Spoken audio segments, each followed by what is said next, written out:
The Galactic Council had existed for 12,000 years. In that time, 347 species had joined its ranks. They had mapped billions of stars. They had conquered disease, hunger, and war among themselves. They believed they understood the universe and everything in it. They were wrong. Admiral Vex-Nar stood on the command bridge of his flagship, the Eternal Dominion. The ship was massive. It stretched 5 kilometers from bow to stern. Its hull gleamed with energy shields that could stop any weapon known to the galaxy. Behind it floated 200 warships of the Vexari Empire, each one a monument to their military power. Vex-Nar looked at the blue planet growing larger in the view screen. Earth, the humans called it. Such a small world. Such a primitive species. He had read the reports from the scout ships. The humans had only discovered faster than light travel 50 years ago. They had no energy weapons, no plasma cannons, no particle beams. Their ships were ugly things of metal and chemical fuel. Admiral, his second-in-command said, "We are entering weapons range." Vex-Nar made a sound of amusement. His gray skin crinkled around his 4 eyes. Weapons range. As if these creatures could threaten us. Their planet produces no energy signatures of military value. They are farmers with rockets. He turned to face his officers. The Vexari were tall beings, thin and elegant. Their culture valued conquest above all else. For 3,000 years, they had expanded their empire by taking what they wanted. The Galactic Council had tried to stop them many times but failed. The Vexari were too strong, too numerous, and too willing to fight. "Send the message," Vex-Nar commanded. "Tell them their world now belongs to the Vexari Empire. They will surrender all resources and submit to our rule. Any resistance will be met with complete destruction." The communications officer obeyed. The message went out on all frequencies. It was translated into every human language. Billions of people on Earth heard the demand. They saw the fleet in their telescopes. They understood what was happening. In a bunker deep beneath the Rocky Mountains, General Sarah Chen watched the alien transmission end. She was 62 years old. Her hair was gray, her face lined with age and worry. She had spent her entire career preparing for this moment. Everyone had called her paranoid. They had laughed at her theories about hostile aliens. They had questioned why she kept asking for more funding for the Orbital Defense Initiative. No one was laughing now. "General," a young officer said, "the president is on the line." Sarah picked up the phone. "Yes, sir." "General Chen." The president's voice was calm but tight with fear. "I assume you've seen the transmission."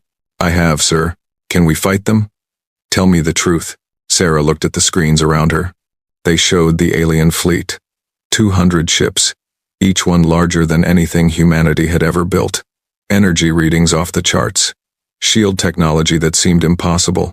According to every military analyst, Earth had no chance. The aliens could glass the entire planet from orbit without breaking a sweat. But Sarah knew something the analysts did not. "Sir," she said, "do you remember Project Thor?" There was a pause. "I thought that was cancelled years ago." "It was never cancelled, sir. I kept it running with black budget funds. We have 12 orbital platforms armed and ready. Each one carries a Mark 7 railgun." "Railguns?" "General, with all respect, how can projectile weapons stop ships like that?" "Their shields? Their shields are designed to stop energy weapons, sir. Plasma, lasers, particle beams. That's what every species in the galaxy uses. But our railguns fire solid tungsten rods at 0.25 the speed of light, 75,000 kilometers per second. The kinetic energy alone." Sarah allowed herself a small smile. "Sir, I don't think they've ever seen anything like what we're about to show them." The president was silent for a long moment.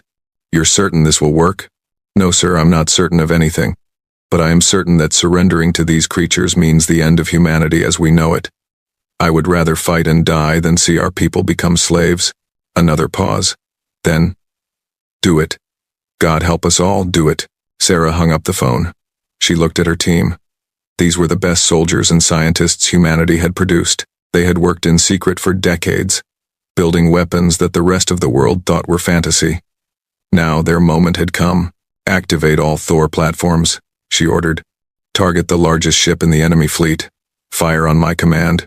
Far above Earth, hidden among the thousands of satellites orbiting the planet." 12 platforms came to life. They were simple things compared to the alien ships, just metal frames holding massive electromagnetic rails. Between those rails sat projectiles of solid tungsten, each one 3 meters long and weighing 2,000 kilograms. The platforms turned silently in space, their targeting computers locked onto the Eternal Dominion. Across 12 different points in orbit, capacitors charged with enough electricity to power a city. Admiral Vexnar was growing impatient. The humans had not responded to his demand. His sensors showed no movement from their primitive fleet. A few dozen ships were gathering near the planet, but they were laughable. Metal tubes with chemical rockets. They carried no weapons that could possibly harm his vessels. "They do not answer," his communications officer said. "Perhaps they are too afraid to speak, or too stupid," Vexnar replied. "Very well.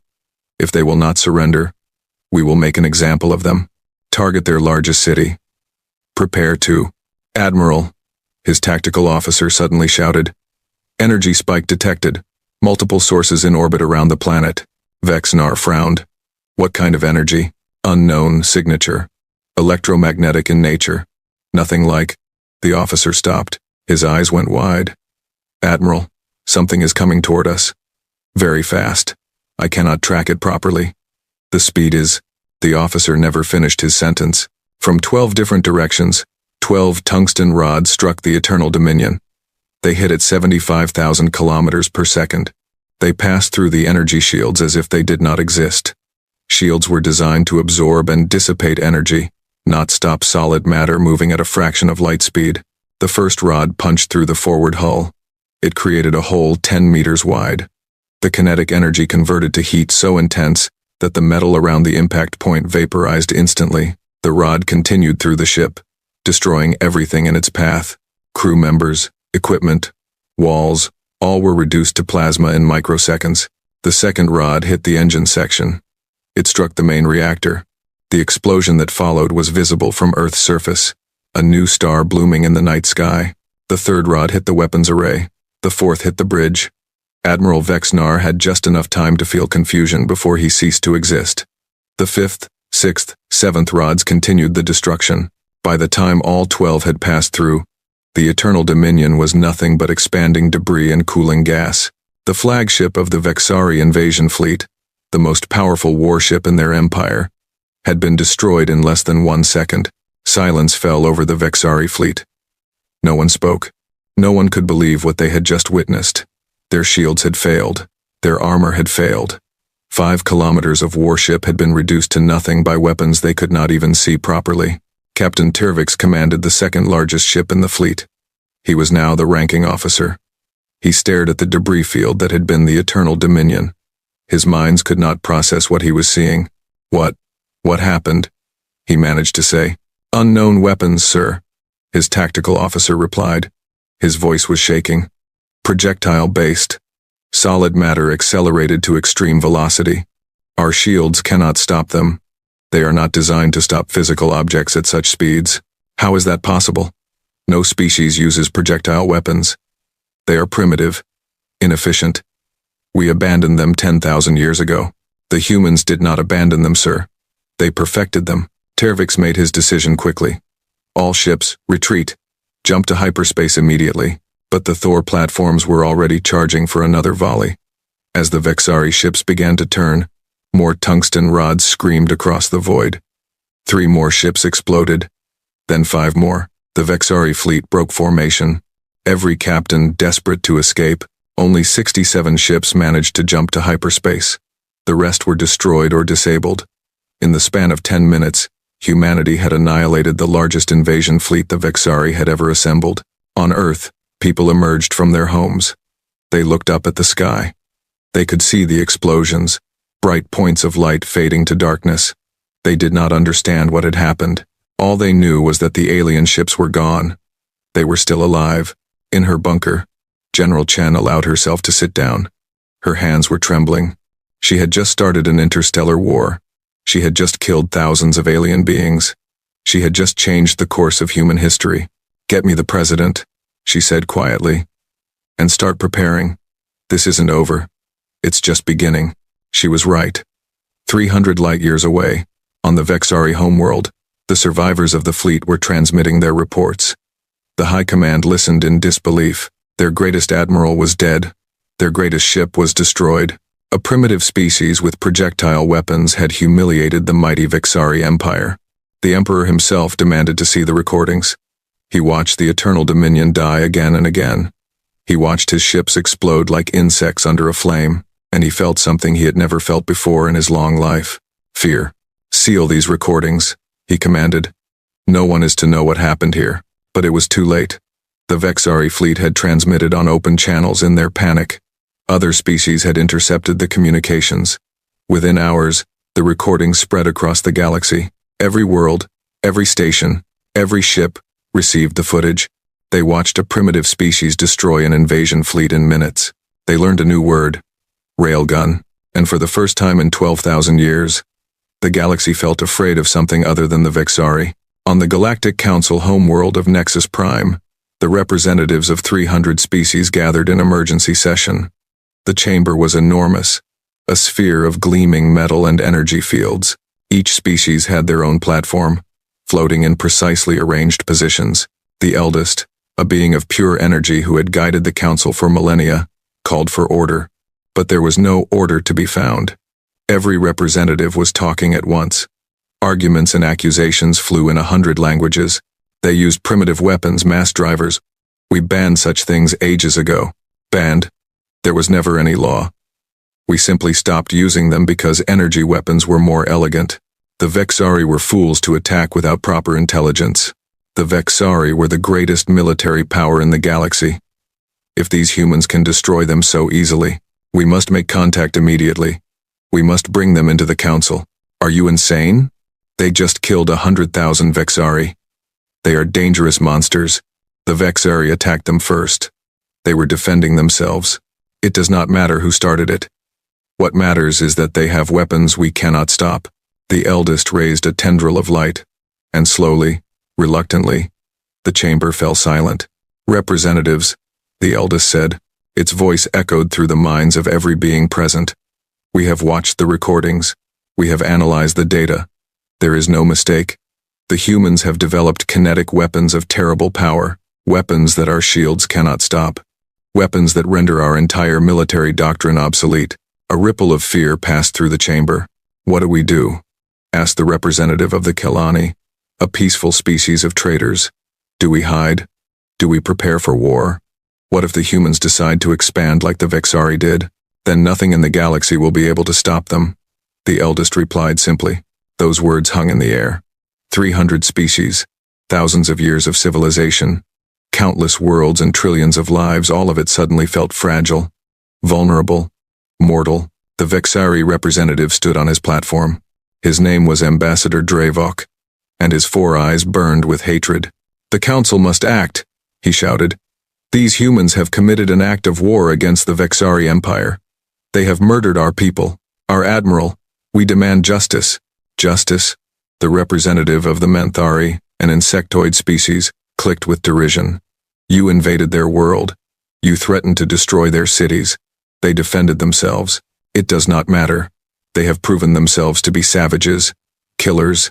If we do not destroy them now, while we still can, they will destroy us all. And how do you propose we destroy them, Ambassador? The eldest asked. Your mighty fleet could not do it. What makes you think a larger fleet would succeed? Their weapons passed through our shields as if they were not there. Dravok had no answer. None of them did. On the other side of the galaxy, in a dark region of space known as the Void, other beings watched the recordings with very different eyes.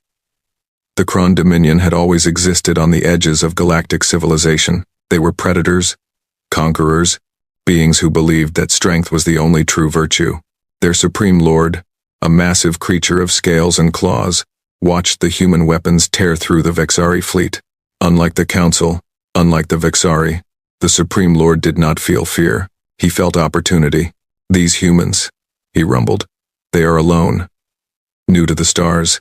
They have powerful weapons, but they know nothing of galactic politics, nothing of the games we play. His advisors waited in silence. The Vexari are weakened. The Council is afraid. And these humans sit on their little world, not knowing what forces they have set in motion. The Supreme Lord showed his teeth in what passed for a smile among his kind. Contact our agents in the Council. Tell them to push for a diplomatic mission to Earth. And tell them to make sure the Kron are included. What is your plan, Supreme Lord? These humans have shown us a weapon that can change everything. We will take that weapon for ourselves. By treaty if possible. By force if necessary. And then, he spread his clawed hands wide. Then we will finish what the Vexari could not. We will conquer the galaxy. But far away, on a small blue planet, General Sarah Chen was already thinking about the same thing. She had won a battle, but she knew the war was just beginning, and somewhere in the depths of space, ships were already heading toward Earth. Ships carrying diplomats, ships carrying spies, ships carrying soldiers, ships that would learn, one way or another, that humanity was not as alone or as helpless as they appeared. The galaxy would never be the same. 3 weeks had passed since the Battle of Earth. That was what the human news media called it. The name spread across the planet, and then beyond, carried by radio waves that moved at the speed of light in all directions. 3 weeks, and the galaxy was still in chaos. On the trade world of Calyx Station, a massive structure floating between 3 stars, the marketplace that normally buzzed with activity was nearly empty. Merchants from 100 species huddled in groups, speaking in low voices. Everyone had the same question on their minds. Have you seen the new recordings? A Kalani trader, his blue skin pale with worry, showed his datapad to a group of fellow merchants. On the screen, human ships patrolled the space around Earth. They were ugly things by galactic standards. No elegant curves, no flowing energy patterns, just blocks of metal covered with guns. Look at them, the Kalani whispered. They have already built more. 3 weeks and they have doubled their fleet. A Drathii, a being that resembled a walking tree, leaned closer to look. How is this possible? Ship construction takes years, decades, not for humans. Their ships do not use energy systems. No plasma cores, no quantum reactors. They use simple fusion engines, and those. He paused, unable to say the word. Railguns, another merchant finished. Kinetic accelerators. Metal rods thrown at the speed of light. A fraction of light speed, the Kalani corrected. But yes, their entire military philosophy is different from ours. While we spend years building elegant ships with perfect shields, they build simple boxes filled with weapons that ignore shields completely. The Drathii's leaves rustled with unease. I have studied the recordings. Their projectiles move so fast that our sensors barely detect them. By the time you see one coming, you are already dead. Across the station, similar conversations were happening. Fear spread like a disease. For thousands of years, the species of the galaxy had believed in certain truths. Energy weapons were superior to kinetic weapons. Shields were the ultimate defense. The Vexari were the greatest military power. The Galactic Council kept the peace. Now, all of those truths had been shattered. A species that most had never heard of had changed everything in a matter of minutes. On Nexus Prime, the Council was in emergency session for the 15th day in a row. The eldest floated at the center of the chamber, struggling to maintain order. The debates had become increasingly hostile. We must ban kinetic weapons, the Vexari ambassador shouted. All species must be prohibited from developing them. And how do you propose to enforce such a ban? The Manthari representative clicked back. The humans already have these weapons. Will you ask them nicely to destroy them? If they refuse, we will make them. You tried that already. It did not end well for you. Ambassador Dravok's face twisted with rage. Before he could respond, another voice cut through the chamber. The honorable representatives should calm themselves. Everyone turned to look at the speaker. She was a Sarathi, a species of tall, thin beings with silver skin and large black eyes. The Sarathi were known for their intelligence and their neutrality in political matters. Their representative, Ambassador Yelena, rarely spoke in council sessions. When she did, others listened. I have spent these 3 weeks studying everything we know about humans. Yelena continued. I have analyzed their history, their culture, their technology. I believe I have insights that the council needs to hear. The eldest gestured for her to continue. Yelena activated her platform's display system. Images appeared in the air above the chamber. Pictures of Earth, pictures of human history, pictures of war. Humans are unique among known species, she began. They evolved on a world of extreme conditions. High gravity, violent weather, predators everywhere. Resources were scarce, and competition was fierce. The images showed ancient humans hunting large animals with primitive weapons. Unlike most intelligent species, humans did not evolve in peaceful conditions. They evolved as predators and prey at the same time. This created certain traits that seem strange to us, but are essential to understanding them. The images changed to show human armies throughout history. First, humans are extremely adaptable. They can survive in almost any environment.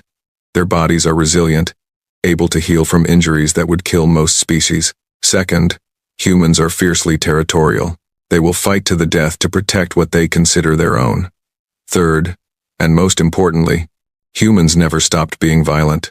A murmur ran through the chamber. Violence was something most species had eliminated from their cultures long ago. The idea of a species that had not was disturbing.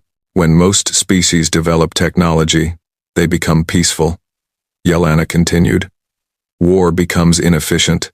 Cooperation becomes the dominant strategy. But humans took a different path.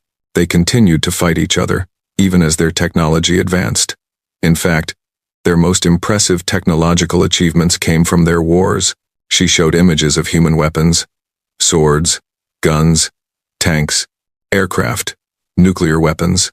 The railgun technology that destroyed the Vexari fleet is not a recent invention. Humans have been developing kinetic weapons for their entire history. They never stopped. While we were building elegant energy weapons, they were perfecting the art of throwing things very, very fast. The chamber was silent. No one knew what to say. But there is something else you need to understand, Yelena said. Something that gives me hope. Humans are not mindless killers. They have a concept they call honor. They have rules for warfare. They spare those who surrender. They protect the innocent. They feel guilt when they kill unnecessarily. That does not match what we saw, Dravok interrupted. They slaughtered our fleet without mercy. Your fleet attacked their homeworld, Yelena replied calmly. Your admiral threatened to destroy their cities. By human standards, they showed great restraint. They could have killed every one of your soldiers. Instead, they allowed many to escape. This was true, and everyone knew it. The surviving Vexari ships had been allowed to flee. No one had pursued them. My recommendation, Yelena concluded, is that we send a diplomatic mission to Earth. We need to talk to the humans. We need to understand them. And we need to convince them that we are not their enemies. The chamber exploded with debate. Some agreed with Yelena. Others thought it was too dangerous. The Vexari demanded that the humans be treated as criminals. Other species wanted to offer alliance. In the end, the eldest made the decision. A diplomatic mission will be sent to Earth. Representatives from all major factions will be included. We will offer the humans membership in the Galactic Council. We will attempt to negotiate a peace treaty with the Vexari. And we will hope that they are as reasonable as Ambassador Yelena believes. And, on Earth, the news of the coming diplomatic mission was received with mixed reactions. President Martinez stood in the Oval Office, surrounded by advisors. General Chen was there, along with the Secretary of State, the Secretary of Defense, and a dozen other officials. The mood was tense. They want to talk, the Secretary of State said. That's a good sign. If they wanted to attack us again, they wouldn't bother with diplomacy. Unless it's a trick, General Chen replied. They could be using the diplomatic mission to gather intelligence, learn our weaknesses, prepare a more effective attack. You think they would risk their diplomats like that? I think we have no idea what these aliens are capable of. We've never met them. We don't know their culture, their values, their concept of truth. For all we know, lying and deception are considered virtues to them. President Martinez raised a hand for silence. General Chen has a point. We need to be careful, but we also need to take this opportunity. We can't fight the entire galaxy alone. If there's a chance for peace, we have to try. So we let them come to Earth? No. The president shook his head. We don't know what they might bring with them. Weapons we can't detect, diseases we can't cure. We meet them somewhere neutral, somewhere we can control. Where? General Chen asked. The president thought for a moment. Mars. We have a colony there. Small, but functional. We can build a proper meeting facility. It's far enough from Earth that any treachery would not immediately threaten our homeworld, but close enough that we can respond quickly if needed. The Secretary of State nodded slowly. That could work. We would need to transport them somehow. No. General Chen's voice was firm. We don't use their ships. We don't trust their technology. We bring them in our own vessels. They arrive on our terms, or they don't arrive at all. This was the message sent to the Galactic Council. The humans agreed to a diplomatic meeting, but only under their conditions. The alien representatives would be transported in human ships. They would meet on Mars. They would be searched for weapons and monitoring devices. Any attempt at deception would be considered an act of war. The Council was surprised by the demands. Most species would be eager to see alien technology, to travel in advanced ships, to learn from their betters. The humans refused all of these opportunities. They seemed almost insulted by the offer. They are arrogant, Dravok sneered. They think themselves superior to us. Or cautious, Yelena replied. They have just been attacked by aliens. They have no reason to trust us. Their demands are reasonable, given the circumstances. In the end, the Council agreed.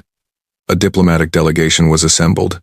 It included representatives from the Vexari, the Serathi, the Manthari, and a dozen other species. The eldest itself chose to send a fragment of its consciousness to observe, and, unknown to most, the Kron Dominion also sent a representative, a being named Draknal, who was officially a minor diplomat but was actually one of the Supreme Lord's most trusted agents. 6 weeks after the Battle of Earth, a human ship arrived at Nexus Prime to collect the delegates.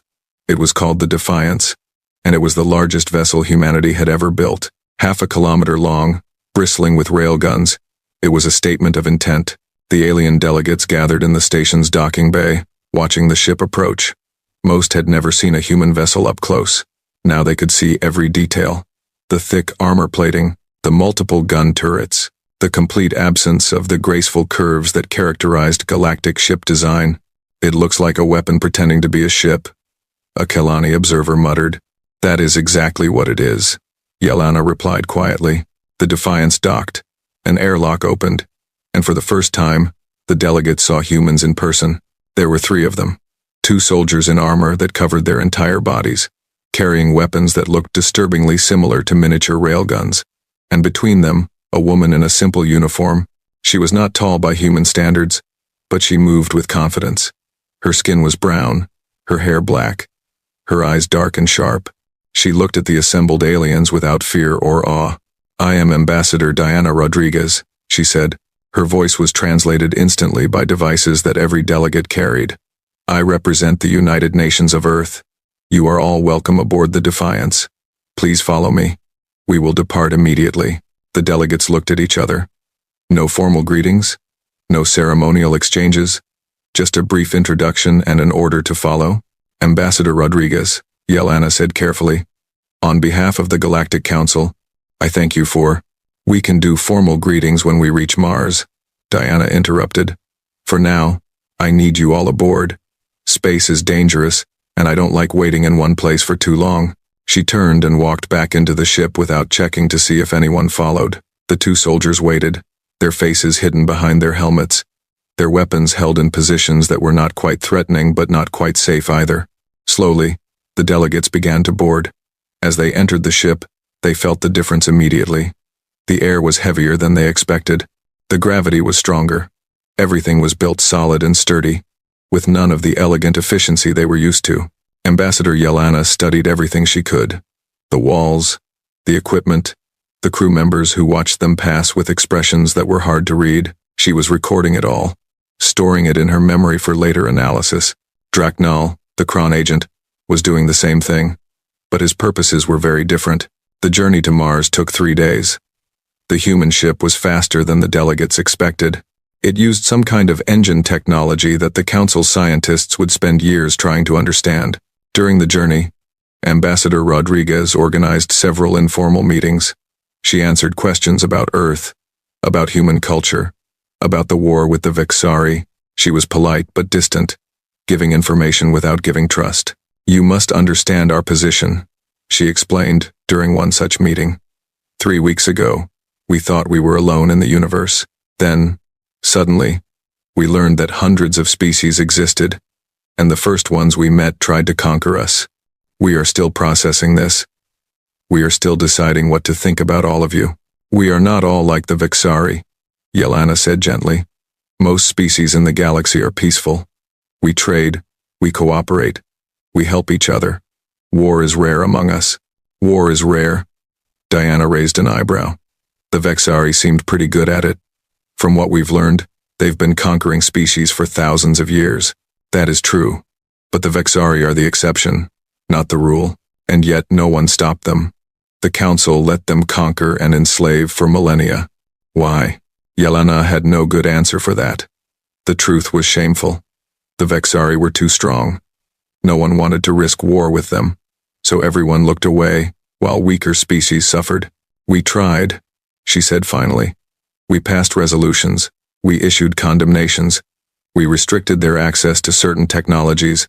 But you are right. We did not stop them. Diana nodded slowly. I appreciate your honesty, Ambassador. It tells me something important about your people. And what is that? That you can admit when you're wrong. That's a good starting point for a relationship. On the third day, Mars appeared on the view screens. The red planet, cold and barren, but dotted with human structures. Domes and towers rose from the rust-colored surface. Ships moved in orbit. A ring of defense platforms surrounded the entire planet. More railguns, the delegates realized. More of those terrible weapons. The Defiance docked at a station in orbit. The delegates were transferred to a shuttle that took them down to the surface. They landed at a facility that had been built specifically for this meeting. It was simple but functional, with quarters for each delegation and a large conference room in the center. General Chen was waiting for them. She stood at attention as the delegates filed off the shuttle, her uniform crisp, her face expressionless. Behind her stood a row of soldiers, all armed, all watching. Welcome to Mars, she said. I am General Sarah Chen, Commander of Earth's Defense Forces. I will be overseeing security during these talks. General Chen, Ambassador Dravok said, stepping forward. His voice was cold with barely contained hatred. I know who you are. You are the one who murdered Admiral Vex Nar. You are the one who destroyed our fleet. The other delegates tensed. Some reached for weapons they had been forced to leave on the ship. The soldiers behind General Chen shifted slightly, their hands moving toward their guns, but Sarah Chen just smiled. Admiral Vex Nar announced his intention to destroy our cities and enslave our people, she said calmly. He threatened 7 billion innocent lives. I did what any soldier would do. I protected my home. If that makes me a murderer in your eyes, so be it. But if you're looking for an apology, you won't get one. Dravok's 4 eyes blazed with fury. But before he could respond, another voice spoke. The ambassador will control himself. It was Yelena stepping between them. We are here to talk, not to fight. The past is the past. We must focus on the future. For a long moment, Dravok and Chen stared at each other. The tension was thick enough to taste. Then, slowly, Dravok stepped back. We will talk, he said. But do not think this is over, General. The Vexari do not forget, and we do not forgive. Neither do we, Chen replied. Remember that. The delegates were escorted to their quarters. The formal talks would begin the next day. But already, everyone could feel the weight of what was happening. This was not just a diplomatic meeting. This was the beginning of a new era. In his quarters, Draknal sent a coded message to the Kron Dominion. The humans are strong but naive. They do not understand galactic politics. They believe they can trust their weapons to keep them safe. They are wrong. With time and patience, we will learn their secrets. And then, we will crush them. Far away, the Supreme Lord received the message and smiled. Begin the next phase, he commanded. Let the games begin. The conference room on Mars was built for function, not beauty. Metal walls, harsh lighting, a long table with chairs designed to accommodate beings of many different shapes. The humans had tried to make it comfortable for their guests, but comfort was not their priority. Truth was their priority. Understanding. And if possible, peace. Ambassador Diana Rodriguez sat at one end of the table. General Chen stood behind her, arms crossed, eyes watchful. President Martinez himself was present via holographic projection, his image flickering slightly due to the distance from Earth. Across from them sat the delegates of the Galactic Council, Yelena of the Serathi, Dravok of the Vexari, Kliktar of the Manthari, Zelmos of the Kelani, a dozen others representing different species and factions. and floating above them all, a sphere of light that contained a fragment of the eldest's consciousness. In the back of the room, trying to appear unimportant, sat Draknal of the Kron. He listened carefully to every word. "We are here," the eldest began, "to discuss the future relationship between humanity and the Galactic Council. The events of recent weeks have made such discussions urgent. Humanity has demonstrated military capabilities that were previously unknown. This has created fear and uncertainty throughout the galaxy." "Fear?" General Chen spoke without waiting for permission. "We were attacked. We defended ourselves. If anyone should be afraid, it's us. You came to our world with warships. You threatened our extinction." "The Vexari acted alone," the eldest replied. "They do not represent the Council. They do not represent the values of galactic civilization. Then why were they allowed to threaten us? Why did no one stop them before they reached our system?" The eldest's light dimmed slightly, a sign of discomfort. "The Council does not interfere in the affairs of individual species," the Vexari claimed. "They were investigating a new civilization. We did not know their true intentions." "Convenient." Chen's voice was cold. Ambassador Rodriguez raised a hand gently. "General, please. We are here to talk, not to accuse." She turned to face the delegates. "The general raises valid concerns. Humanity is new to galactic politics. We don't know who to trust. We don't know what rules exist, if any. We need you to help us understand." Yelena leaned forward. "The Galactic Council was founded 12,000 years ago. Its purpose is to maintain peace and facilitate cooperation between species. We do not have an army. We do not make war. We rely on diplomacy, trade, and mutual respect to resolve conflicts." "That sounds admirable," Rodriguez said, "but it doesn't seem to have worked very well. The Vexari have been conquering other species for millennia. You admitted yourself that the Council failed to stop them." "This is true." Yelena's silver skin darkened with something like shame. "The Council has weaknesses. We are not perfect, but we are better than the alternative, which is chaos and endless war. The humans already know about endless war," President Martinez said. His hologram flickered as he spoke. "We fought each other for our entire history. We nearly destroyed ourselves more than once. We understand the costs of conflict perhaps better than any other species. Then you understand why the Council exists," Yelena replied. "And why we want you to join us." "Join you?" Dravok suddenly stood, his 4 eyes glaring. "You would invite these savages to join the Council? They murdered our people. They use weapons that were abandoned by civilized species thousands of years ago. They are barbarians. The Vexari are hardly in a position to call anyone barbaric." Clicktar clicked. The Manthari representative's insectoid body shifted with what might have been amusement.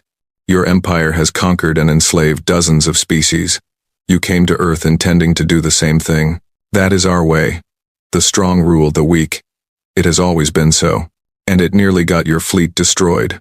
Clicktar turned to the humans. "The Manthari people have watched the Vexari expand for generations. We have lost trading partners to their aggression. We have seen peaceful species reduced to slaves. We welcome any force that can stand against them." The conference room erupted into argument. The Vexari shouted about justice and revenge. The Manthari defended the humans. Other species tried to stay neutral but found themselves pulled into the debate. The noise became overwhelming. General Chen watched it all with growing frustration. This was why she hated politics. Too much talking, not enough action. These aliens had been arguing for millennia, and nothing had changed. Nothing would change through more argument. But then she noticed something interesting. One delegate was not participating in the argument. The being in the back, the one with the scaly skin and the cold eyes. He was just watching, observing, taking mental notes. Chen recognized the look. She had seen it in intelligence officers, in spies, in people who were planning something they didn't want others to know about. She made a mental note to find out more about this delegate.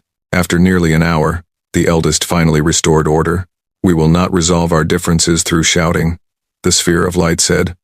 "Let us focus on practical matters. Humanity. What do you want from this meeting?" Ambassador Rodriguez consulted briefly with President Martinez before responding.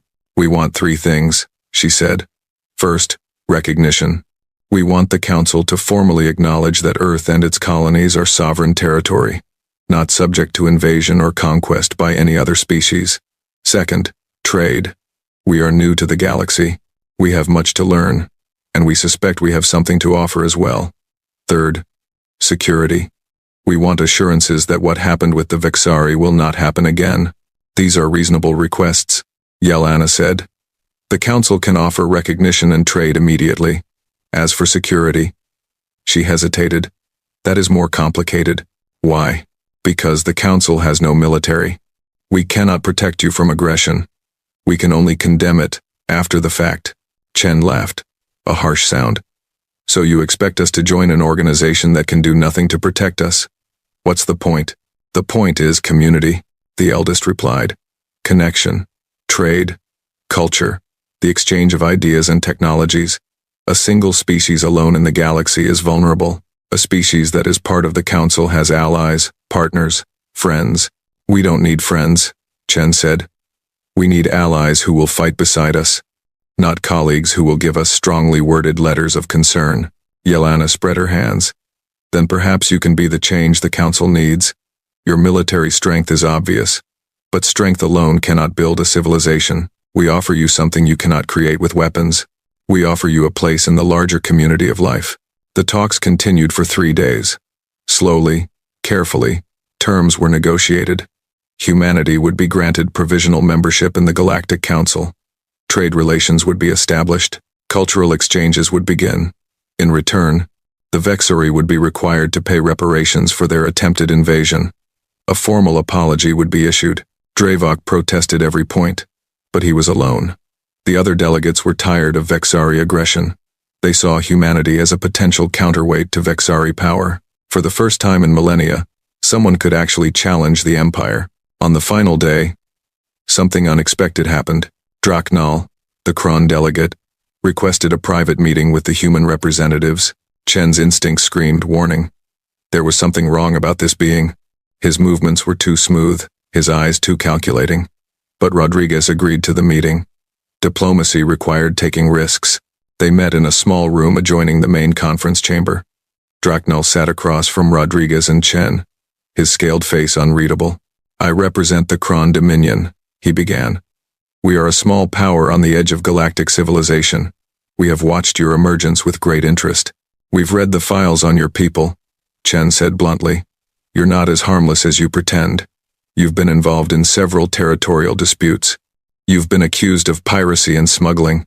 Draknal showed his teeth in what might have been a smile. The strong take what they can. The weak suffer what they must.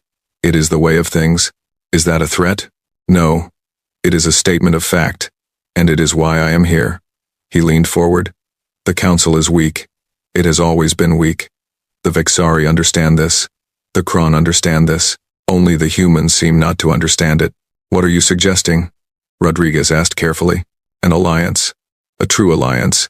Not the pretend cooperation of the Council. The Kron Dominion and humanity, working together. Sharing resources. Sharing technology. His cold eyes fixed on Chen.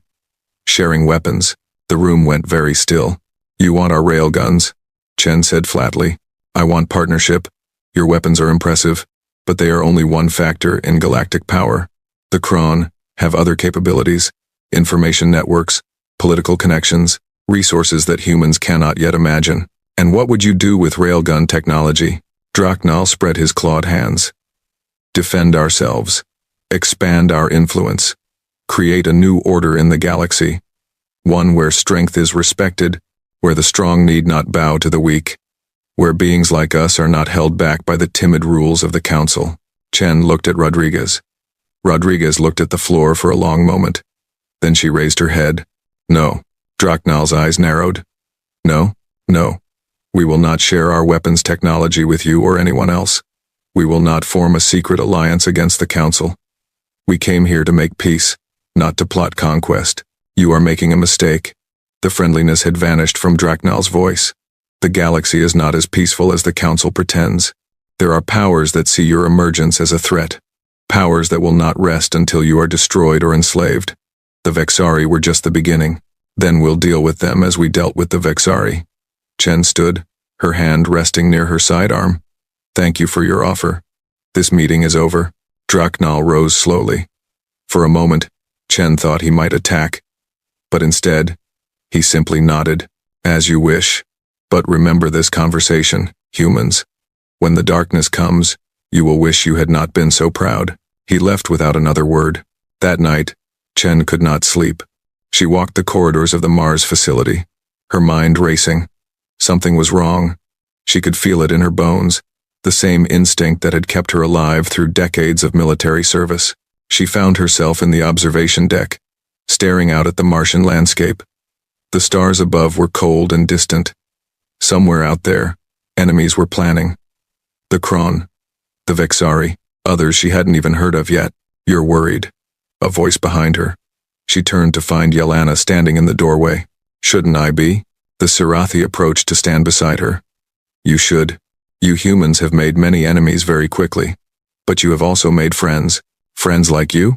Yelena made a sound that might have been a laugh. I would like to be your friend, General. I find your species fascinating.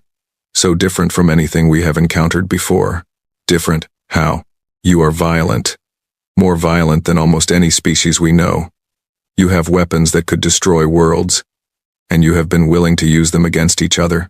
By our standards, you should have destroyed yourselves long ago. Maybe we almost did. But you didn't. And that is what fascinates me. Despite your violence, you also have compassion, mercy. You could have destroyed the entire Vexari fleet. Instead, you let many escape. Why? Chen was quiet for a long moment. Because killing is easy. Living with what you've killed is hard.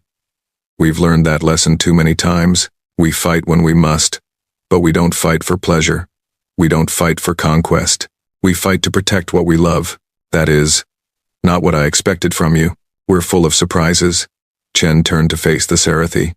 Ambassador, you've been honest with us. I want to be honest with you. Something is coming. I can feel it. The Kron made an offer today. We turned them down, but they didn't seem surprised. They expected us to refuse.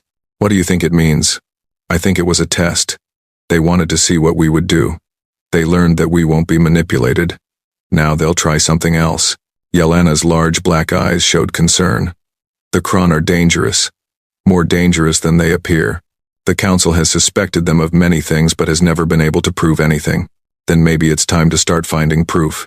The formal signing of the treaty took place the next morning. Humanity officially joined the Galactic Council. Trade agreements were established.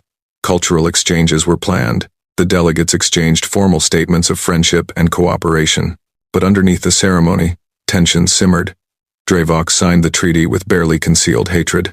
Draknal watched with those cold, calculating eyes. Even the eldest seemed troubled, its light flickering with uncertainty. As the delegates prepared to leave Mars, Yelena approached Ambassador Rodriguez. I have a gift for you, she said, handing over a small data crystal. It contains everything the Sarathi know about the Kron Dominion, their history, their capabilities, their suspected activities. It is not much, but it may be useful. Rodriguez accepted the crystal with a slight bow. Thank you, Ambassador. Why are you helping us? Because I believe the galaxy needs change. The Council has grown complacent. The Vexari have been allowed to terrorize weaker species for too long. Other powers gather in the shadows, waiting for their moment. Your arrival has upset the balance. That balance needed to be upset. That's a dangerous game you're playing. All games worth playing are dangerous. Yelena touched Rodriguez's hand briefly. Be careful, Ambassador. The enemies you have made are cunning. They will not challenge you directly again. Instead, they will work in shadows. They will use proxies and deceptions. They will try to turn you against each other. We've dealt with enemies like that before. We call them politicians. Yelena laughed, a sound like chiming bells. Then perhaps you are better prepared than I thought. Farewell, Ambassador. May we meet again in better times. The delegates departed. The Defiance carried them back to Nexus Prime, where they would return to their respective homes. The humans returned to Earth, carrying data crystals filled with galactic knowledge and minds filled with new concerns. In the months that followed, humanity began to change. Ships were built faster than ever before. Colonies expanded. Defense platforms were constructed around every human world. The railgun technology was refined and improved, and in the darkness of space, other forces were moving. The Kron Supreme Lord received Draknal's report with satisfaction. So they refused our alliance, he rumbled. As expected, humans are proud. They believe their weapons make them invincible. They are wrong. What is our next move, Supreme Lord? We let them grow comfortable. We let them think they are safe. We establish trade relations. We exchange ambassadors. We smile and pretend to be friendly. And while they are busy making peace with the galaxy, the Supreme Lord's eyes gleamed with cruel intelligence. We find their weaknesses. Every species has weaknesses. Every society has cracks. When we find theirs, we will strike. Not with ships or soldiers, with something far more effective. What, Supreme Lord? Fear, doubt, division. We will turn them against each other. We will make them question their allies, and when they are weak and isolated, when they have nowhere to turn, we will offer them a choice. Join us, or die. Far across the galaxy, on Earth, General Chen studied the data from Yelena. The Kron were indeed dangerous. They had been involved in the fall of 3 species over the past 1,000 years, not through war, but through manipulation, economic pressure, political interference, assassinations that looked like accidents. They're patient, she said to her staff. They plan decades in advance. They never attack directly. They wait for their enemies to destroy themselves. What do we do? Asked one of her officers. We prepare. We watch. We don't trust anyone completely. Chen looked out her window at the sky. Somewhere up there, in the vast darkness between stars, enemies were scheming, friends were doubting, and humanity was just beginning to understand how complicated the galaxy really was. And we remember, she added quietly, that in a universe full of talkers, sometimes the one with the biggest gun has the last word. The war for the galaxy's future had begun. It would not be fought with weapons alone. It would be fought with intelligence, with diplomacy, with patience and cunning, and humanity, for all their strength, was still learning the rules of the game. The question was whether they would learn fast enough. 2 years had passed since humanity joined the Galactic Council.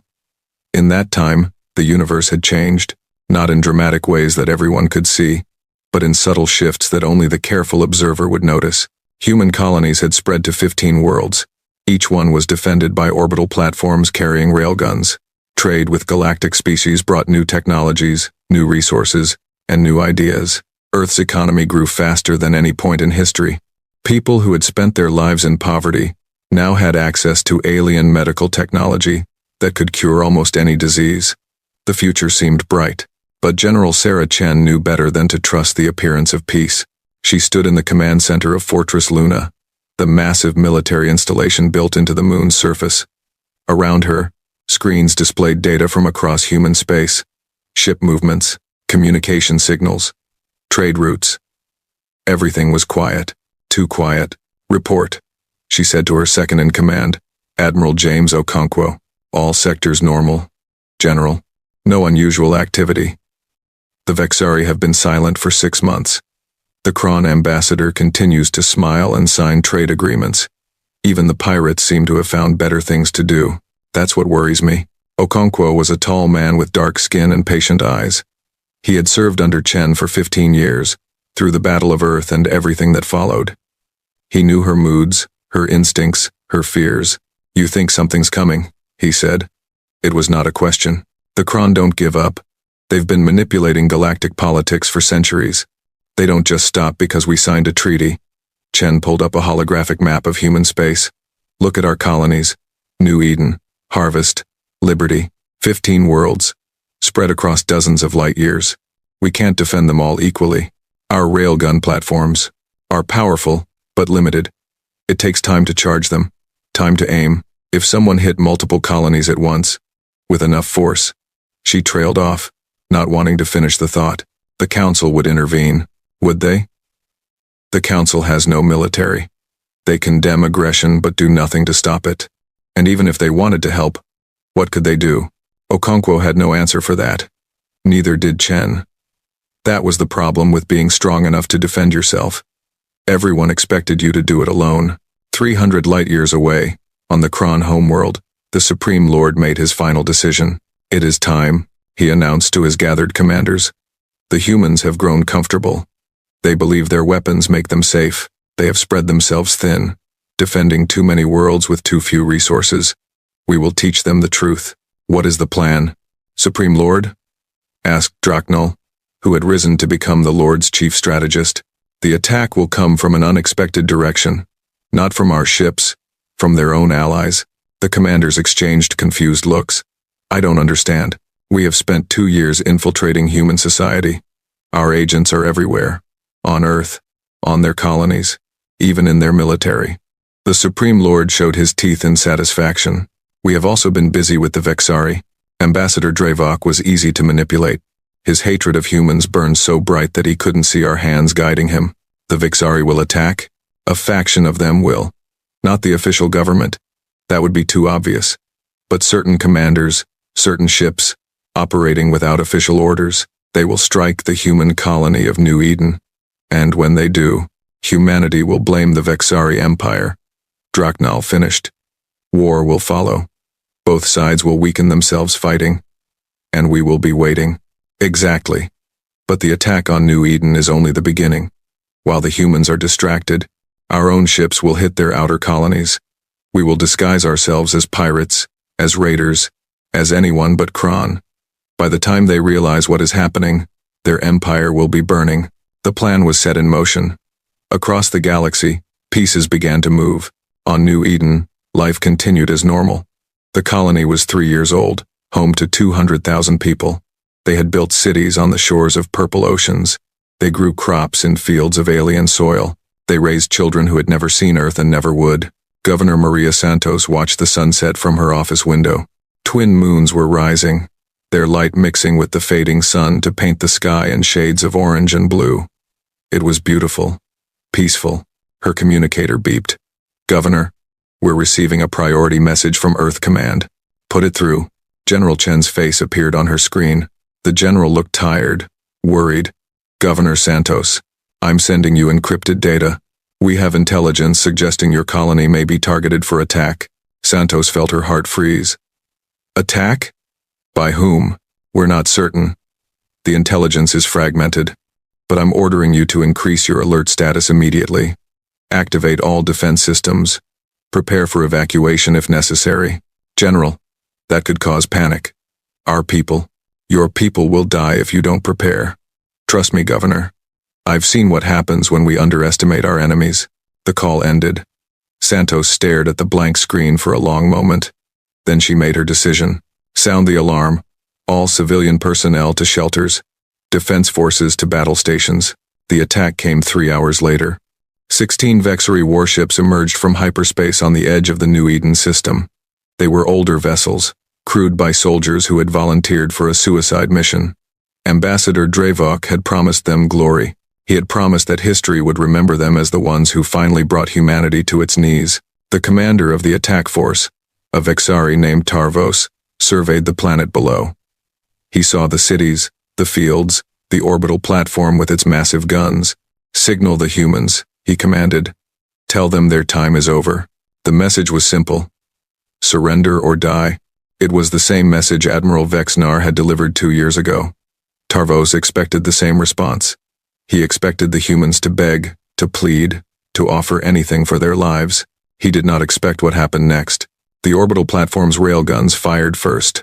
3 Vexari ships exploded before they could even raise their shields.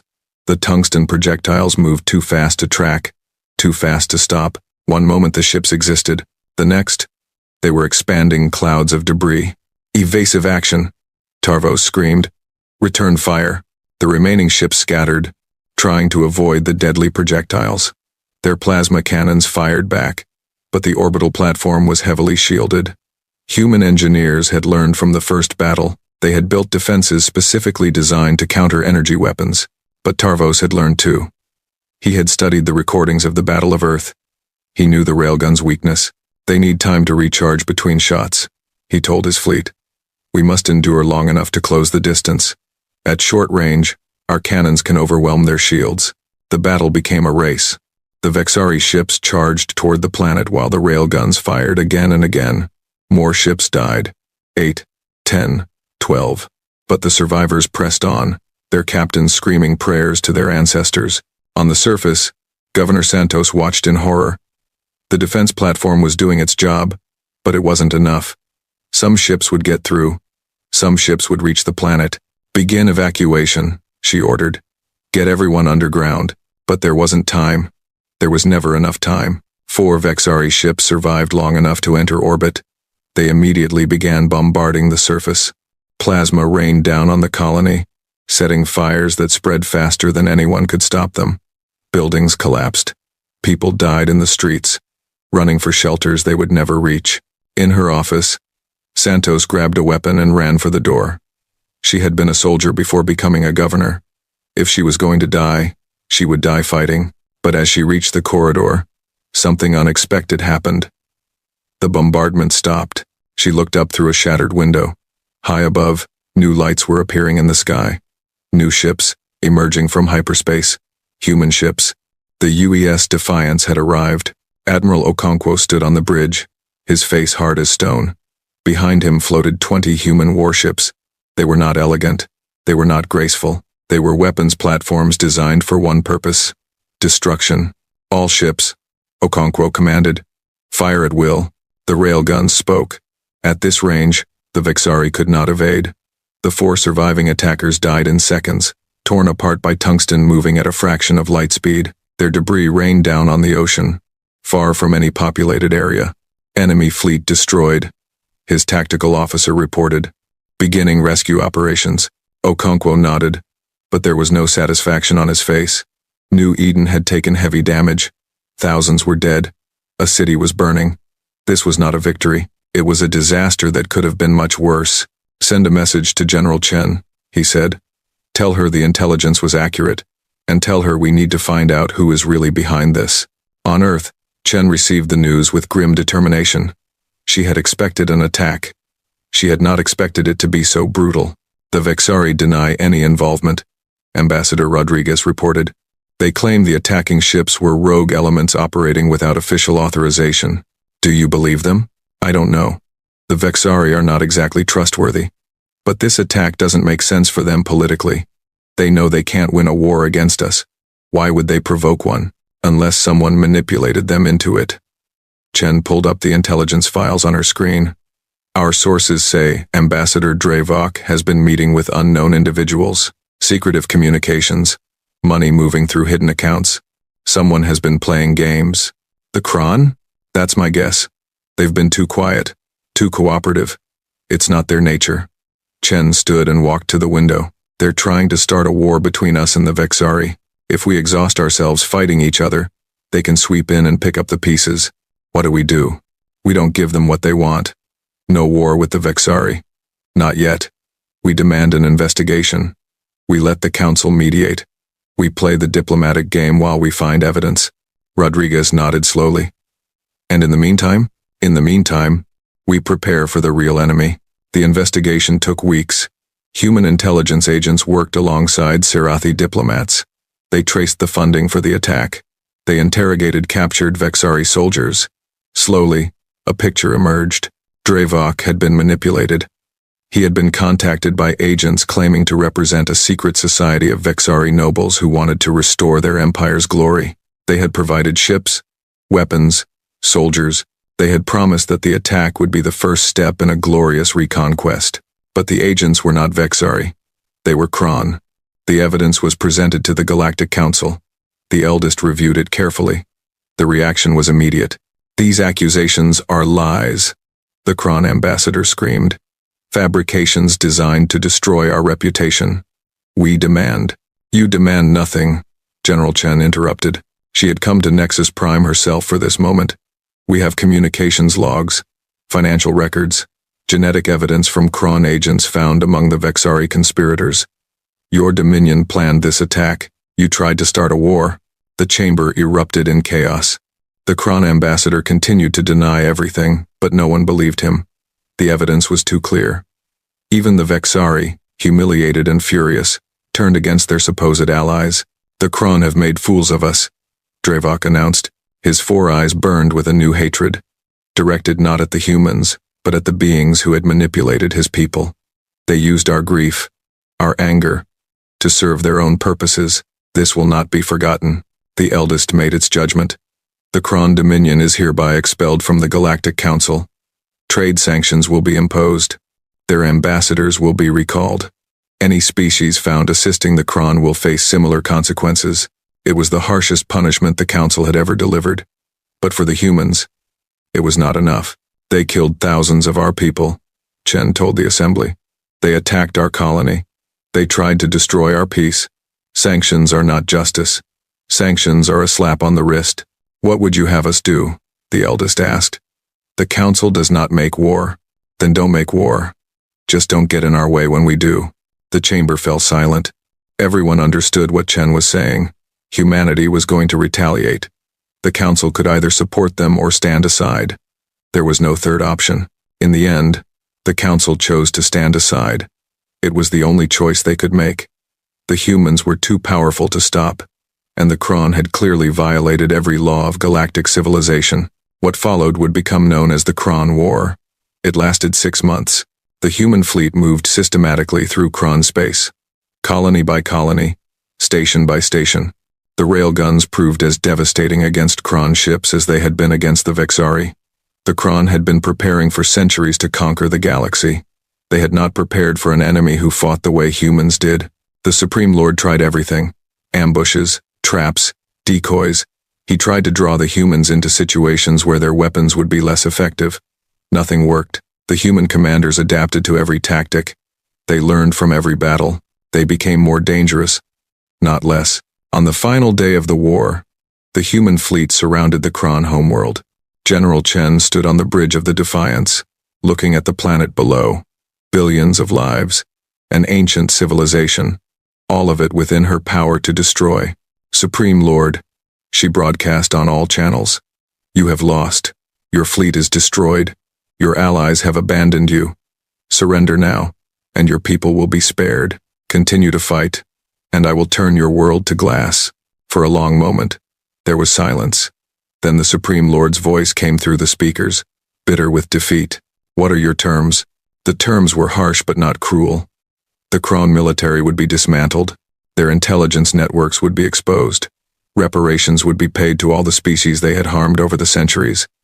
The Supreme Lord himself would be tried for crimes against galactic peace. But the Kron people would live. Their cities would stand. Their culture would survive. You could have destroyed us, the Supreme Lord said as he was led away to imprisonment. Why didn't you? Chen looked at him with cold eyes. Because we're not you. We don't kill when we don't have to. We don't conquer for the sake of conquest. We fight to protect what we love. When the threat is gone, we stop. You are strange creatures, humans. So we've been told.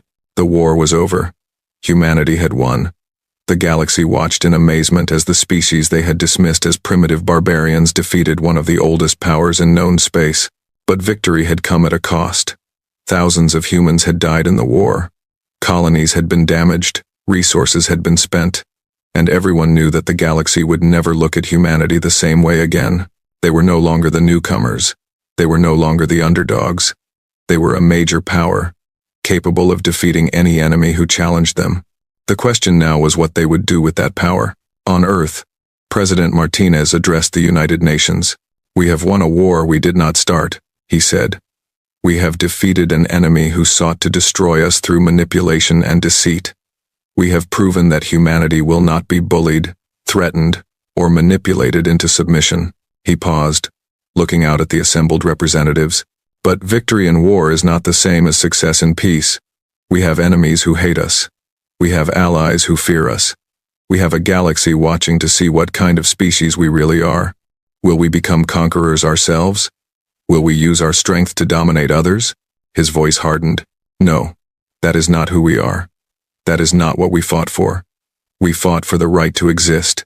We fought for the right to chart our own course among the stars. And now that we have won that right, we will use it not to conquer, but to build, to trade, to cooperate, to prove that strength and mercy can exist in the same hand. The speech was broadcast across the galaxy. Every species heard it. Some were relieved. Some were skeptical. Some were still afraid.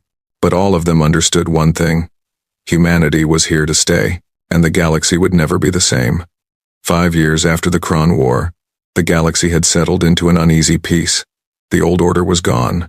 The Vexari Empire, humbled by their failed invasion of Earth and their manipulation by the Crone, had withdrawn behind their borders. They still plotted, still schemed, but they no longer threatened their neighbors. The Crone dominion barely existed anymore. Its military destroyed, its leaders imprisoned, its people struggling to rebuild under international supervision. And humanity? Humanity had become something new, something the galaxy had never seen before. Ambassador Diana Rodriguez stood on a balcony in the diplomatic quarter of Nexus Prime, watching the sunset over the alien city. The sky was purple here, the sun a pale blue orb sinking below towers of crystal and light. After 5 years, she still found it beautiful. "You look thoughtful," a familiar voice said behind her. She turned to find Ambassador Yelena approaching. The Sarathi had aged somewhat. Her silver skin had darkened slightly, and her movements were slower than before. But her eyes were still sharp, still curious. "I was thinking about how much has changed," Rodriguez said. "When I first came here, everyone looked at us like we were dangerous animals, wild things that might attack at any moment. And now? Now they look at us like we're—" She searched for the right word. "Partners, equals, sometimes even friends." Yelena made a sound that might have been a laugh. "The galaxy's opinion of humanity has certainly evolved. You have proven yourselves to be more than warriors. Your traders have become some of the most successful in the Council. Your scientists have made contributions that will benefit everyone. Your artists have created works that move beings who have never seen Earth. But they still remember the Railguns. They will always remember the Railguns." Yelena came to stand beside her at the balcony railing. "That is not a bad thing. Fear and respect are not opposites. The Vexari never attacked you again because they were afraid. The Kron were defeated because they underestimated you. Other powers have learned from those examples." Rodriguez nodded slowly. "General Chen would agree with you. She always says that peace is just war waiting to happen, that we should never stop preparing for the next threat. General Chen is a wise woman, but she is also tired.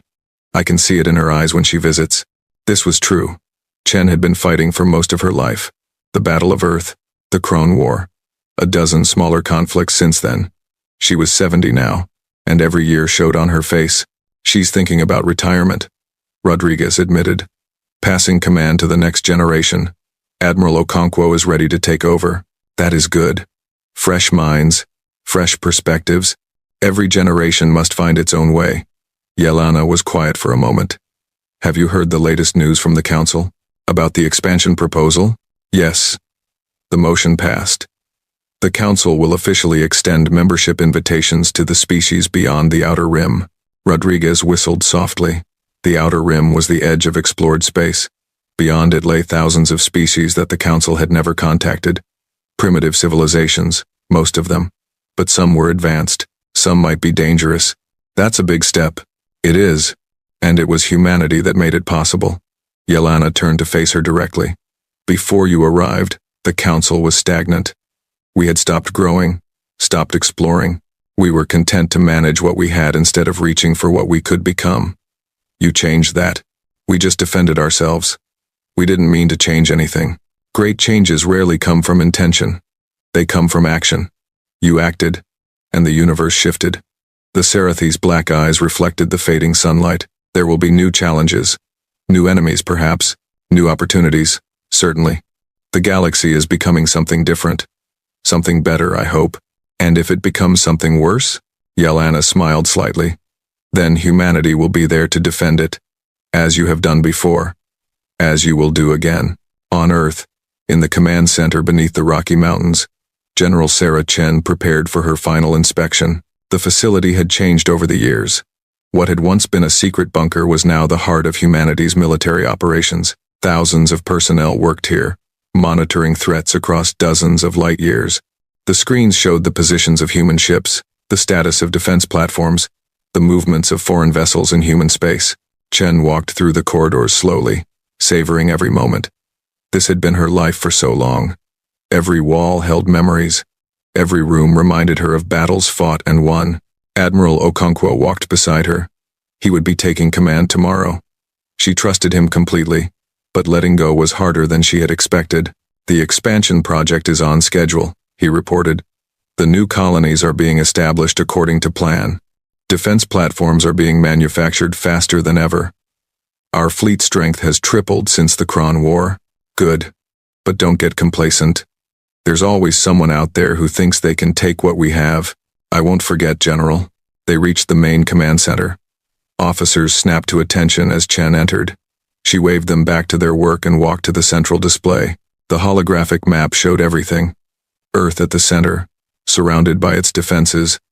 The colonies, each one a point of light. The trade routes, stretching like threads to 100 different species. And beyond it all, the vast darkness of unexplored space. When I started this job, Chen said quietly, humanity was alone. We thought we were special, the only intelligent life in the universe. Then we found out we were just one species among thousands.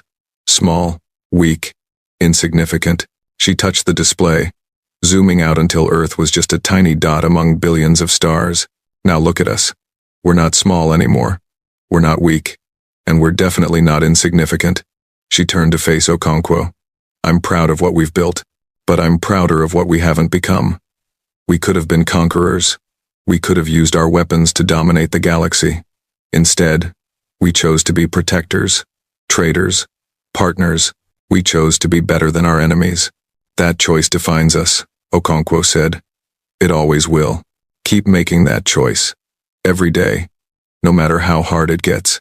Because the moment we stop choosing mercy, the moment we start choosing conquest, we become everything we fought against. Chen looked at the map one last time. Then she reached up and removed the stars from her uniform. She placed them in Okonkwo's hand. The fleet is yours now, Admiral. Take care of our people. Okonkwo accepted the stars with steady hands.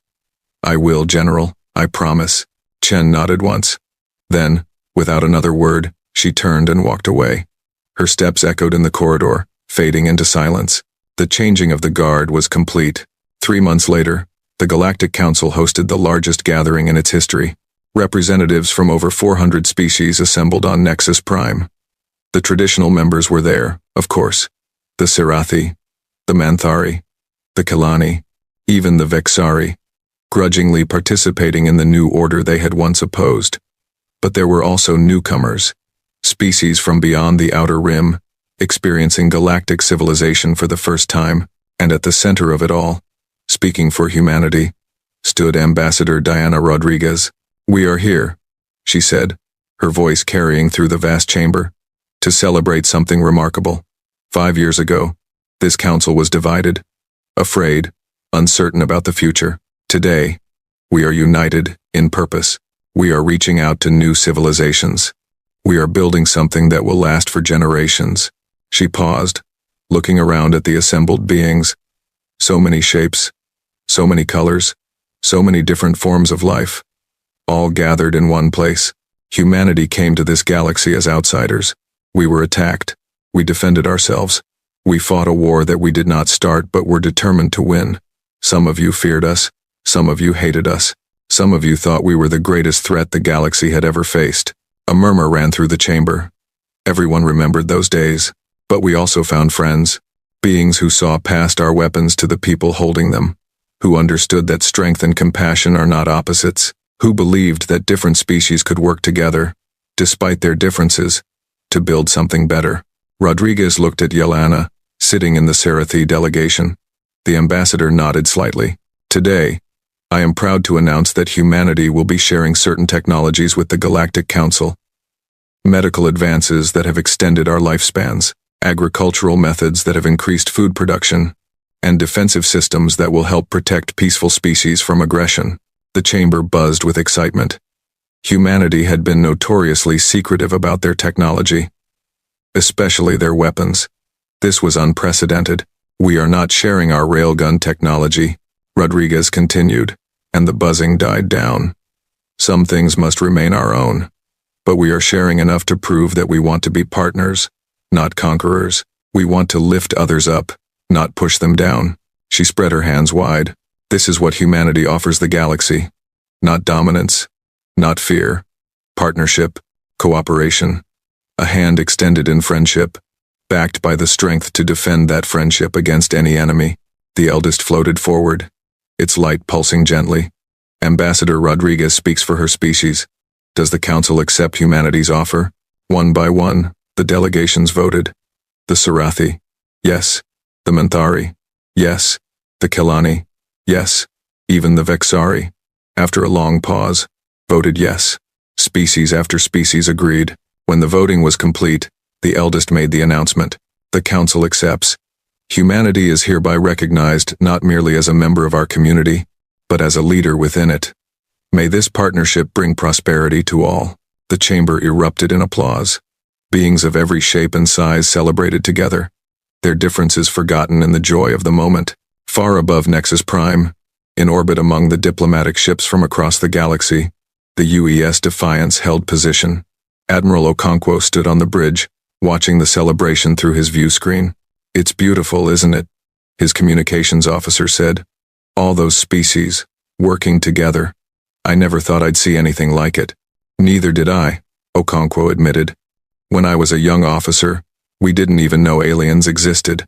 Now look at us. Signing treaties, sharing technology, building a future together. General Chen would be proud. She is proud. She's watching this from Earth right now. She sent me a message before the ceremony." Okonkwo smiled slightly. "She said to remember that peace is the goal, but readiness is the price. Never stop preparing for the next threat." "Do you think there will be a next threat?" Okonkwo looked out at the stars. "So many of them, so many worlds, so many possibilities. There's always a next threat. The universe is vast, and we've only explored a tiny fraction of it. Somewhere out there, something is waiting.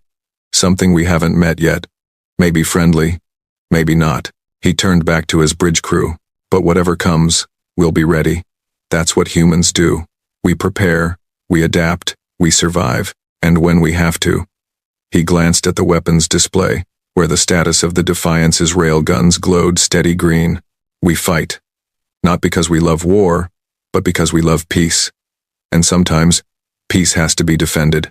On Earth, in a small house in the mountains of Colorado, Sarah Chen watched the ceremony with tears in her eyes. She had given her life to protecting humanity.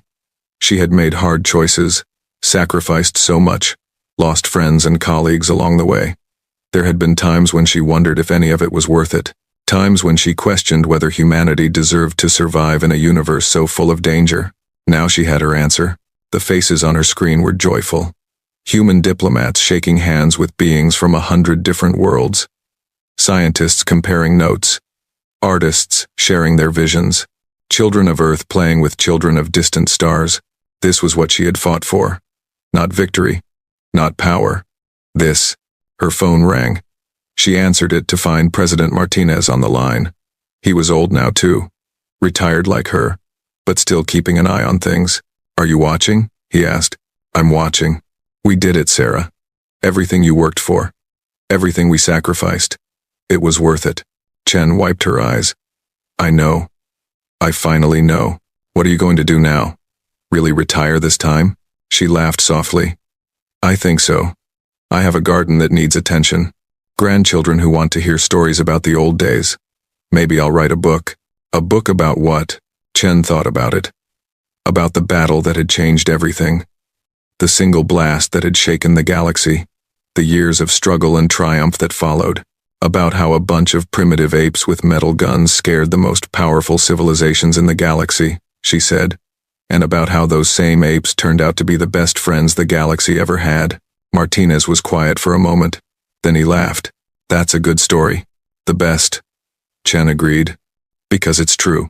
Above Earth, beyond the moon, past the orbital platforms with their silent railguns, the stars continued their ancient dance.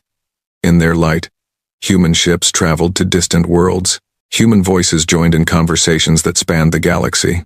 Human hands reached out in friendship to beings who had once been enemies. The universe was vast and dangerous. There would be new threats, new challenges, new wars to fight. But humanity would face them together, with their allies at their side and their weapons ready. They had started as one small species on one small world, believing they were alone in the cosmos. They had discovered a galaxy that feared them, hated them, tried to destroy them, and they had responded not with conquest, but with courage, not with domination, but with determination, not with cruelty, but with compassion. The galaxy had quaked from a single blast, but what it remembered, in the end, was not the power of human weapons, it was the strength of human hearts, and that was a story worth telling. Across all the stars, for all the years to come, the day humans realized they were not alone in the universe started like any other.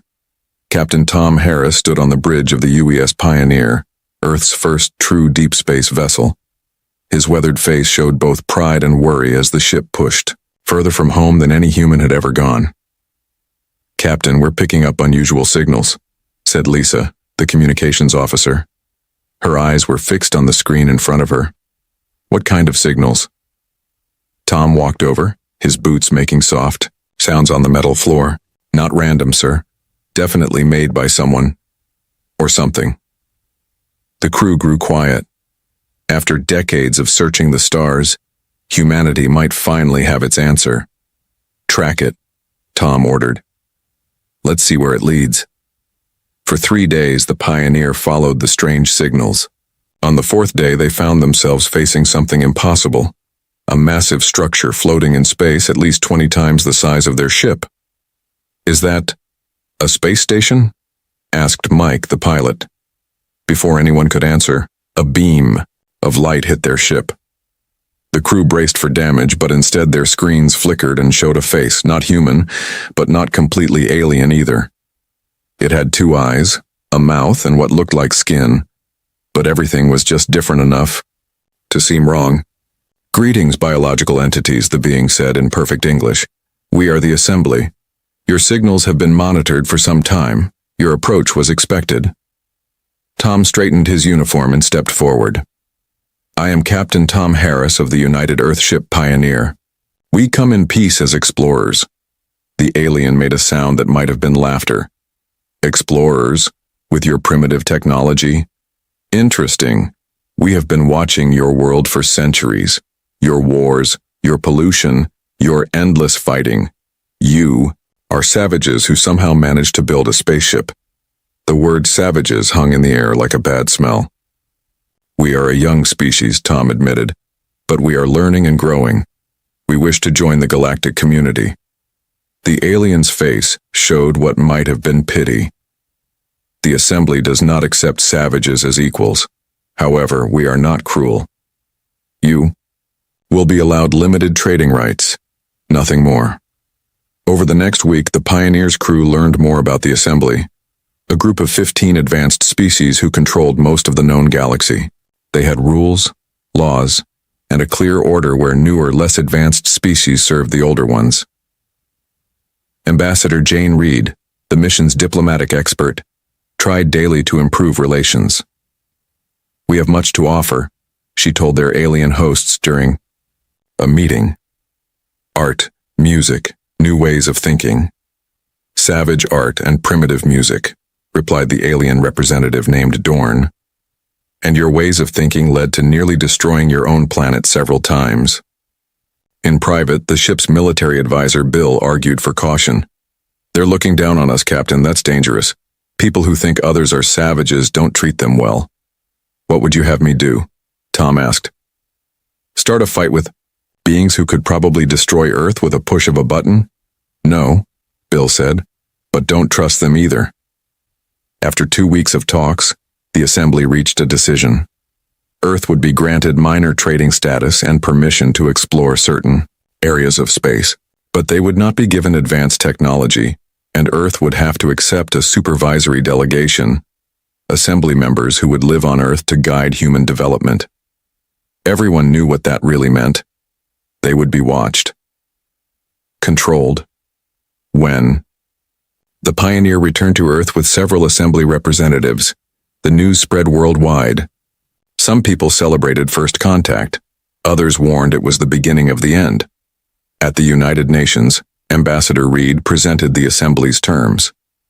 "They offer us knowledge and limited technology in exchange for resources and allowing their delegation to monitor our progress. They called us savages," Bill reminded everyone. "Now they want to move in and watch us. Does no one see the danger?" World leaders argued for days. In the end, fear won over pride. The Assembly's terms were accepted. 6 Assembly ships arrived 1 month later, bringing 50 delegates from various species. They built a compound in what was once international waters and began their supervision of humanity. Captain Tom found himself promoted to head of extraterrestrial relations, a fancy title that mostly meant he had to listen to assembly complaints about human behavior. "Your people continue to fight wars, Dorn," now the lead delegate told him during their weekly meeting. "3 armed conflicts still rage on your planet." "We're working on it," Tom replied. "Thousands of years of history don't change overnight. Other species managed it," Dorn said with that same look of pity. The assembly delegates brought gifts, medical knowledge that cured several diseases, more efficient energy technology, and improved farming methods. But they held back anything related to their advanced space travel, weapons, or communication systems. "When you prove yourselves less savage," Dorn would say when asked. By the end of the first year, Earth had changed. Assembly technology had helped with climate problems and food shortages, but human independence was shrinking. Any new space mission needed assembly approval. Military technology development was restricted. Even the internet was monitored for dangerous ideas. One night, Tom sat with Jane and Bill on the roof of the Earth Space Agency building looking at the stars. "We traded our freedom for some fancy tech," Bill said, drinking from his coffee cup. "We had no choice," Jane replied. "They're too powerful to fight." Tom remained quiet, watching an assembly ship glide silently across the night sky. He thought about the word savage and how it had been used throughout human history. Always, by those who believed themselves superior to justify controlling others. "Maybe they're right about us," he finally said. "We do fight too much. We did nearly destroy our planet." "That doesn't make us savages," Bill argued. "It makes us human. We make mistakes, we learn, we grow, on our own terms. For now, we play by their rules," Tom said. "We learn everything we can from them, and we prepare." "Prepare for what?" Jane asked. Tom watched the assembly ship disappear into the darkness. "For the day we prove we're not what they think we are." None of them knew that day would come much sooner than expected, with the discovery of something that would change everything, a ship more advanced than anything the assembly had ever seen. 5 years passed since humanity's first contact with the assembly. Earth had changed in many ways. Assembly technology had improved life for many, with better medicine, cleaner energy, and faster travel. But the feeling of being watched never went away. The assembly delegates were everywhere, always watching, always judging. Captain Tom Harris, now Admiral Harris, still served as Earth's main contact with the aliens. He had grown tired of their constant looks of disapproval. On a cold winter morning, Tom sat in his office reviewing reports when his computer beeped. A message marked urgent appeared on his screen from the deep space research vessel Horizon. "Admiral, we found something. Something big. Cannot share details over normal channels. Request secure meeting." The message was from Dr. Anna Wilson, the lead scientist on humanity's most distant research mission. The assembly had only approved the mission because they thought it would find nothing important. 6 hours later, Tom sat in a secure room deep under the old United Nations building in New York. A large screen on the wall came to life, showing Anna's face. She looked like she hadn't slept in days. "Show me what you found," Tom said without greeting. "Sir, we were exploring the edge of what the assembly calls dead space, an area they said had nothing of value." Anna's eyes were wide with excitement. They lied. The screen changed to show what looked like a massive ship, unlike anything Tom had ever seen. It floated silently in the blackness of space, at least 3 times larger than the biggest assembly vessel. "What am I looking at?" Tom asked. "A ship, sir, but not assembly design, not even close, and according to our scans, it's at least 100,000 years old." Tom leaned forward. 100,000? That's older than human civilization. "Much older," Anna agreed. "And here's the interesting part. It's not dead. There's still power running through some systems." Over the next hour, Anna explained how her team had found the ancient ship and managed to board it. The inside was strange. Not built for beings like the assembly species or humans. The technology was far beyond even what the assembly used. "Have you told them?" Tom asked. Anna shook her head. No, sir. Given how they treat us, I thought it best to contact you first. Good call, Tom said. Keep this quiet. I'll send Bill and a team of our best engineers to help. Learn everything you can before the assembly finds out. For 2 months, Earth's best scientists worked in secret to understand the ancient ship. They learned it had weapon systems far beyond assembly technology. Its engines could move faster than anything known. Most importantly, they found a way to partially activate its systems. Captain Joe Black, now in charge of the Horizon, reported directly to Tom. Sir, we've managed to get some of the ship's computer working. It's incredible. This thing could outfight an entire assembly fleet.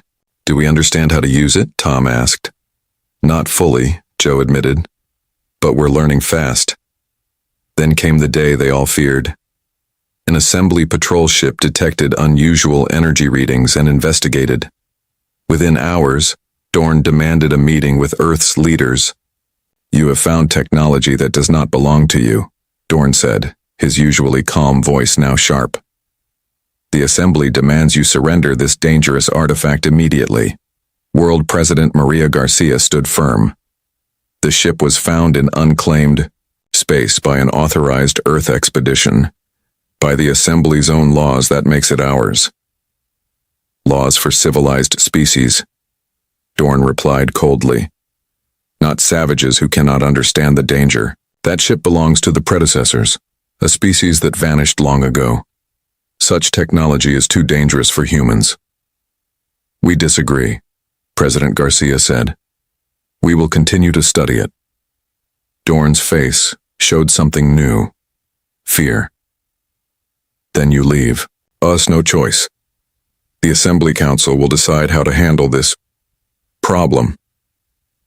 That night, Tom met with Bill and Jane in the same secure room. They're scared, Bill said with a small smile. For the first time, they're actually scared of us. Because they know what that ship can do, Jane added. The question is, do we? Tom looked at the latest reports from the Horizon team. Not yet, but we're close. We should give it up, Jane said suddenly. Both men looked at her in surprise. The Assembly controls most of the galaxy. If they decide we're a threat, they could destroy Earth. They might try anyway, Bill argued. Think about it.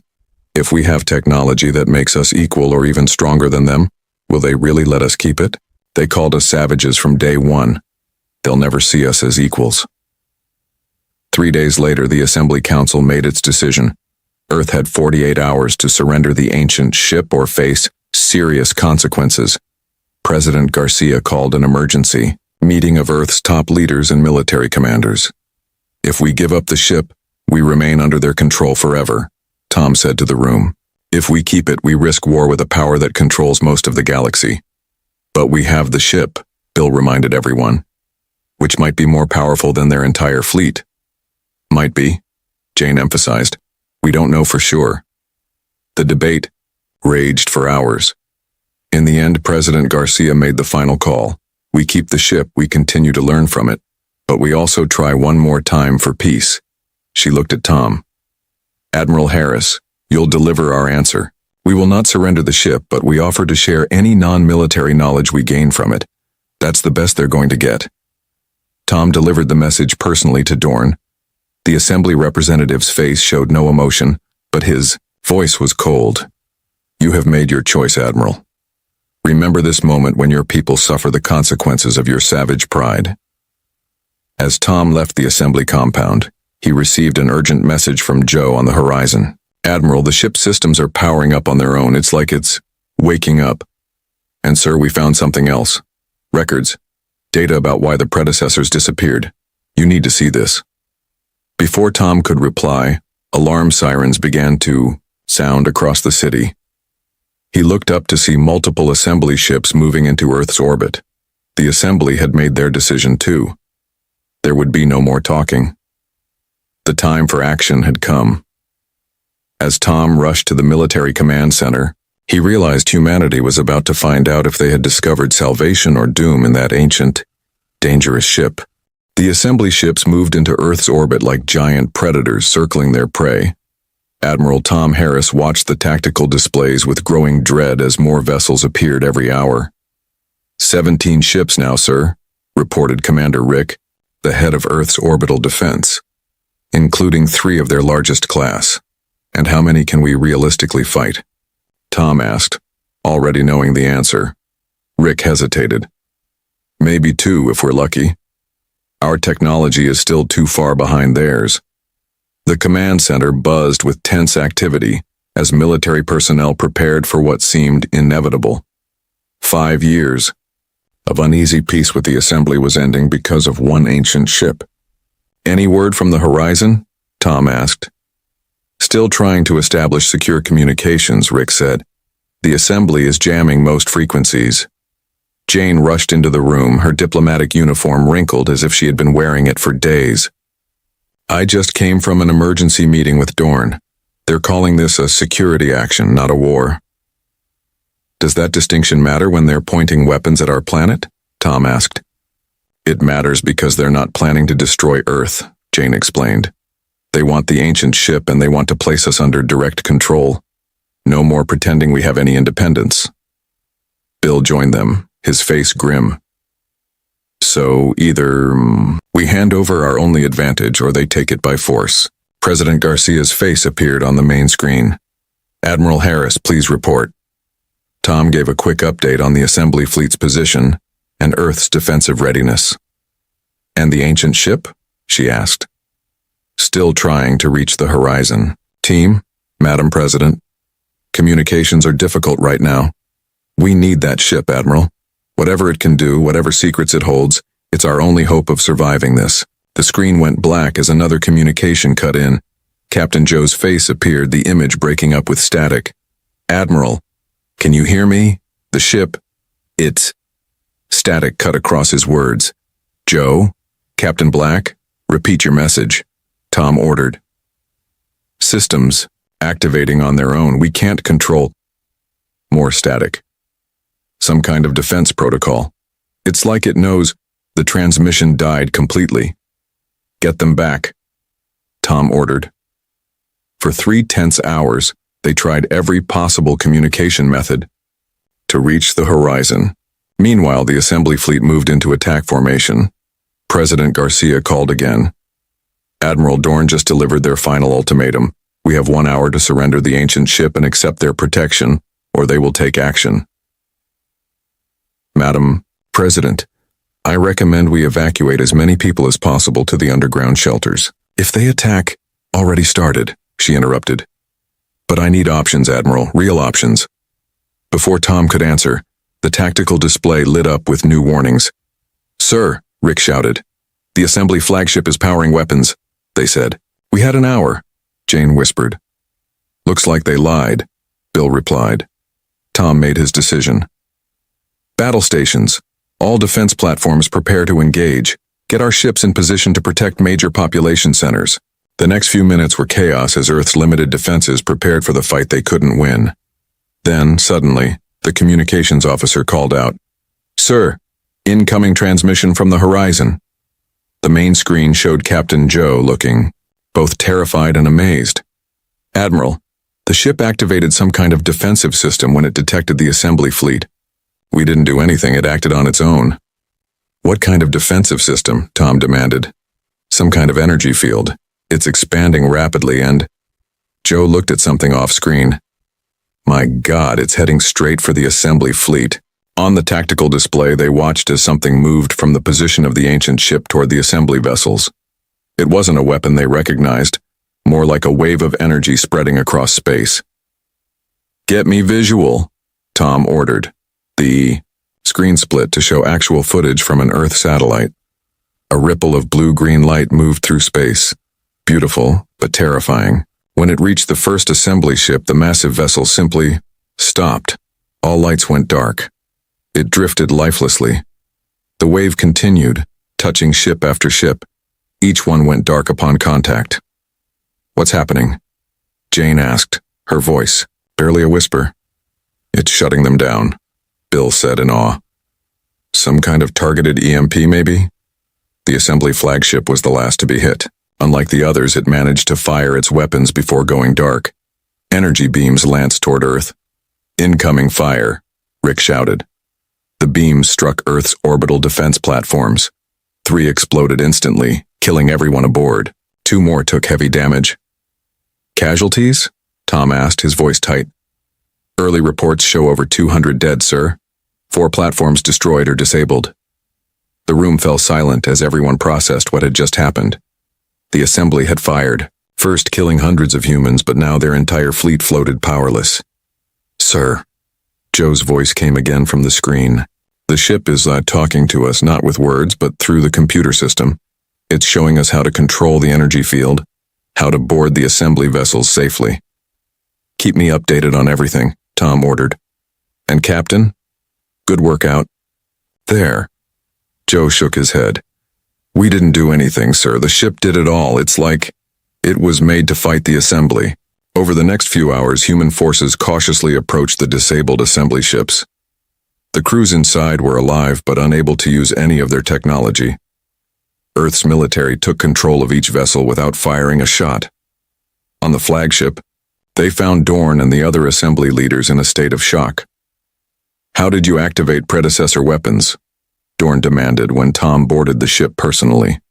Your kind shouldn't have been able to understand that technology.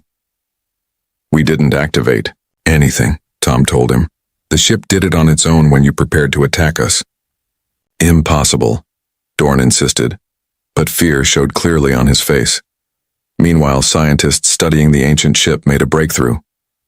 Dr. Anna managed to access more of its records, learning pieces of a story that changed everything. Admiral, she reported, the predecessors didn't just disappear, they were wiped out by the assembly, or rather by the species that later formed the assembly. Tom stared at her in disbelief. Are you certain? The records are fragmented but clear enough. The assembly species were once like us, newcomers to the galactic stage. The predecessors welcomed them, shared technology, tried to help them develop peacefully. In return, once they gained enough power, they attacked and destroyed the predecessors. This ship was part of their last defense system, hidden away in case any predecessors survived. The revelation spread quickly through Earth's leadership. President Garcia called an emergency meeting with Tom and his team. So the assembly's fear wasn't just about us being savages, she said. They were afraid we'd discover their crime, and that we might follow the same path as the predecessors, Jane added, helping others who would eventually destroy us. What do we do now? Bill asked. We have their fleet. We have the ancient ship.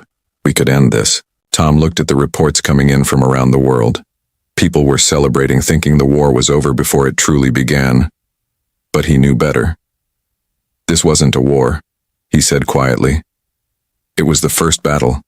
The assembly controls thousands of worlds. They'll send more ships. And we'll be ready, President Garcia declared. The tables have turned. They called us savages. Now they'll learn what happens when those savages are pushed too far. As Tom left the meeting, he wondered if humanity was about to make the same mistake the assembly had, using newfound power to wage war instead of seeking peace.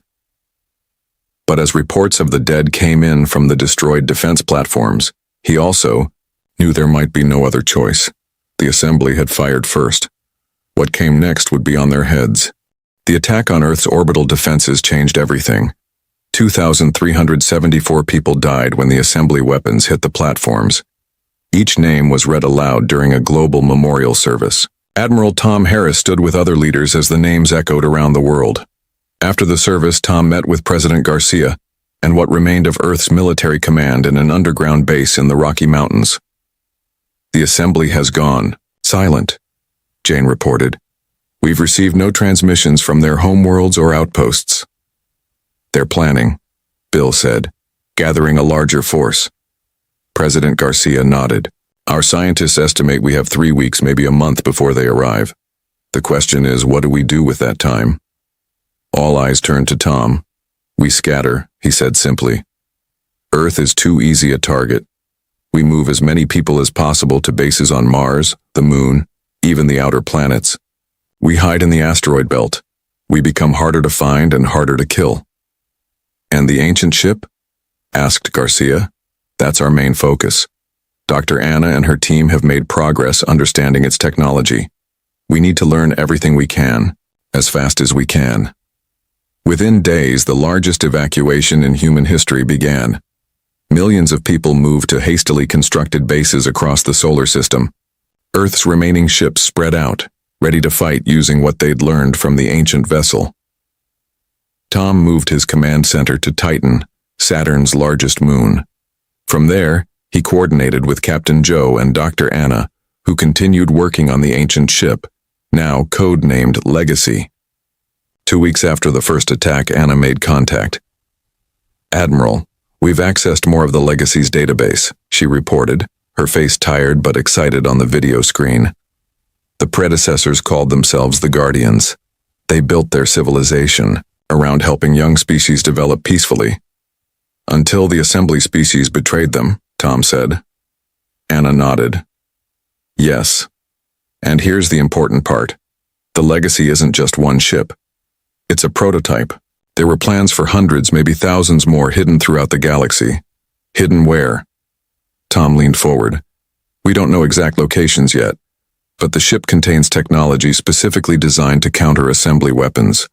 Like, it was made for this exact purpose, to help someone fight them someday." As Anna spoke, alarms blared in the background. "What's happening?" Tom demanded. "Assembly scout ships," Joe's voice called from off-screen. "They found us." The transmission cut off.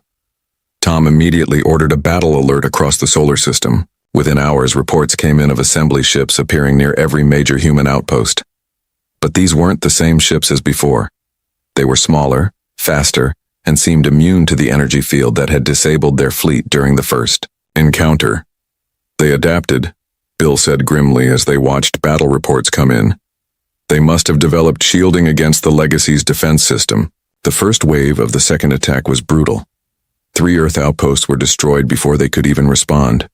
But the scattered human forces made it harder for the assembly to deliver a killing blow. For 3 days, battles raged across the solar system. Humans used hit-and-run tactics, striking quickly then hiding again.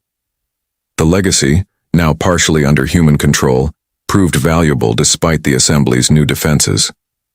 Its weapons could still damage their ships, just not disable them completely as before. On the 4th day, Captain Joe managed to make contact from the Legacy. "Admiral, we're holding our position, but barely. The assembly forces are focusing most of their attention on us. They want this ship destroyed at all costs." "Can you get to safety?" Tom asked. "We have a better idea," Joe replied.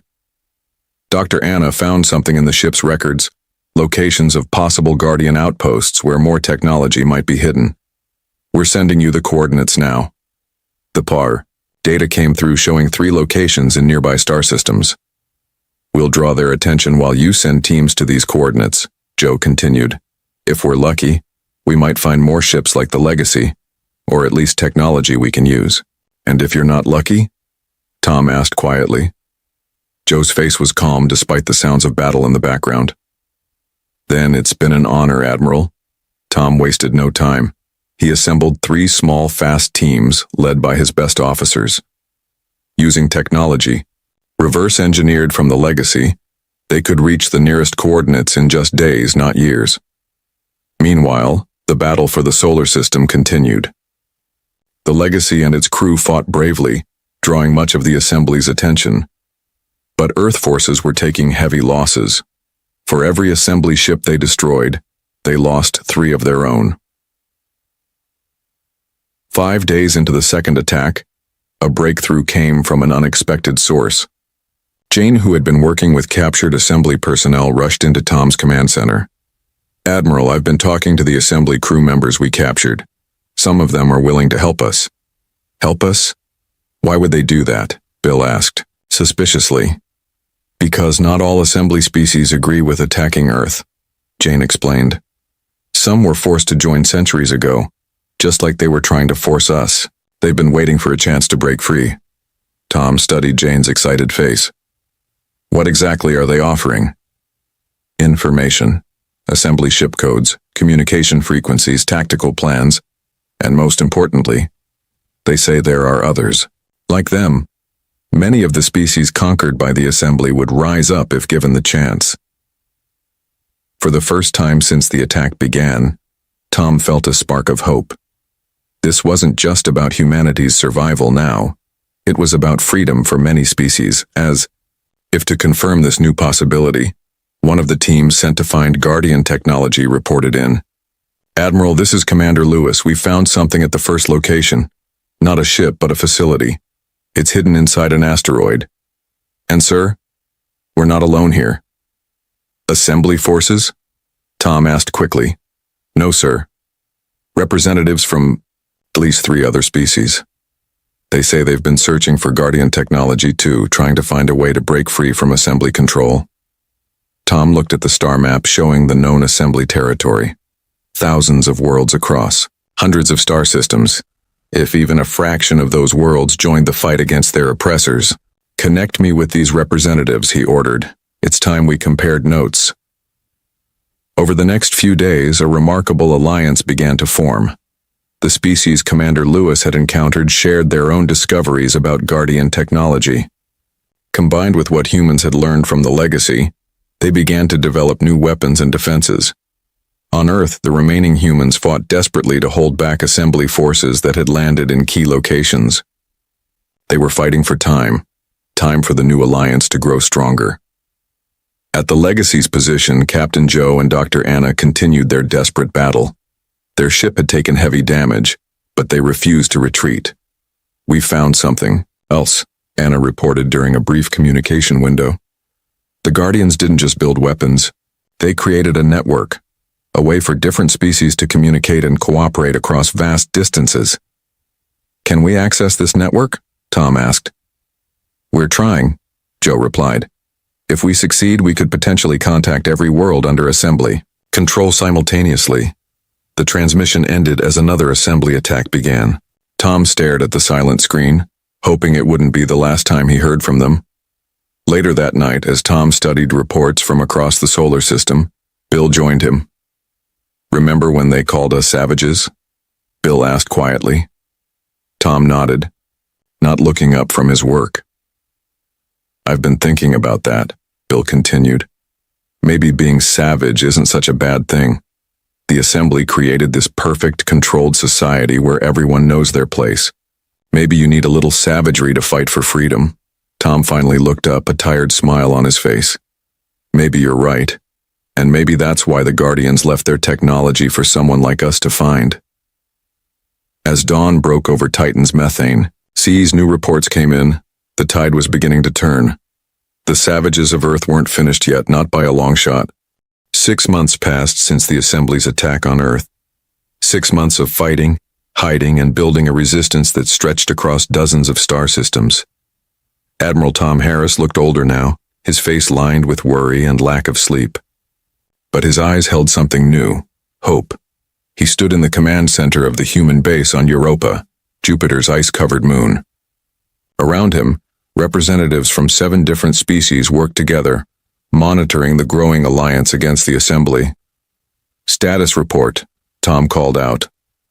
Commander Lewis, who had led the first team to discover allies beyond the solar system, stepped forward. "Production of new ships based on Guardian technology is at 85% of target. 23 worlds have openly joined our alliance.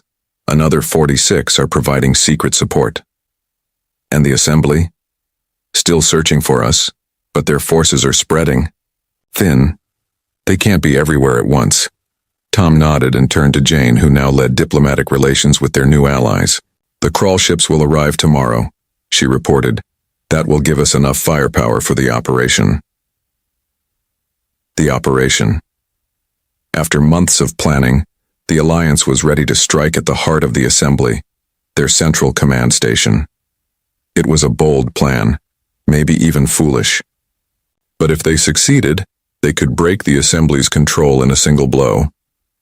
Bill joined them, limping slightly from a wound received during a battle 2 months ago. "Legacy team just reported in," he said. "They're ready." Legacy team. The name still brought a mix of pride and pain to Tom. Captain Joe had died defending the ancient ship, but Dr. Anna and half the crew had survived. They had spent the last months unlocking more of the Guardian technology, finding ways to activate the vast communication network the ancient species had built. "And our guest?" Tom asked quietly. "Still talking," Bill replied with a grim smile. Their guest was Dorn, captured during the first battle. At first he had refused to cooperate, certain the assembly would crush the human resistance. But as months passed and the alliance grew stronger, he began to share information, not out of loyalty to humans, but from fear of what would happen when his superiors discovered his failure. Tom walked to a small room where Dorn was held. The alien looked smaller somehow, his once proud posture now bent with worry. "The attack is tomorrow," Tom said without greeting. Dorn's eyes widened. "You're still going through with it? You must know it's suicide.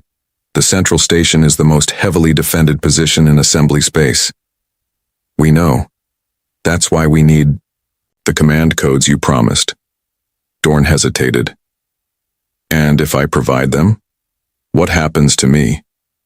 "You live," Tom said simply, "which is more than your leaders offered us." After a moment, Dorn nodded.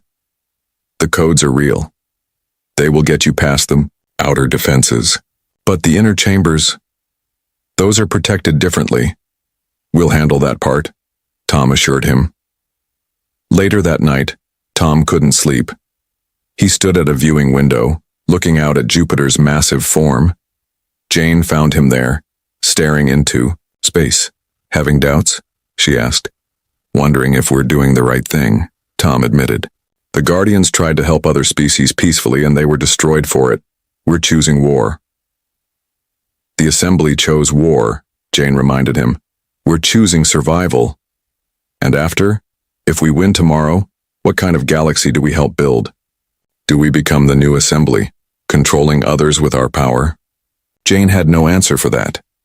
The next day, ships from all Alliance species gathered at the edge of Assembly space.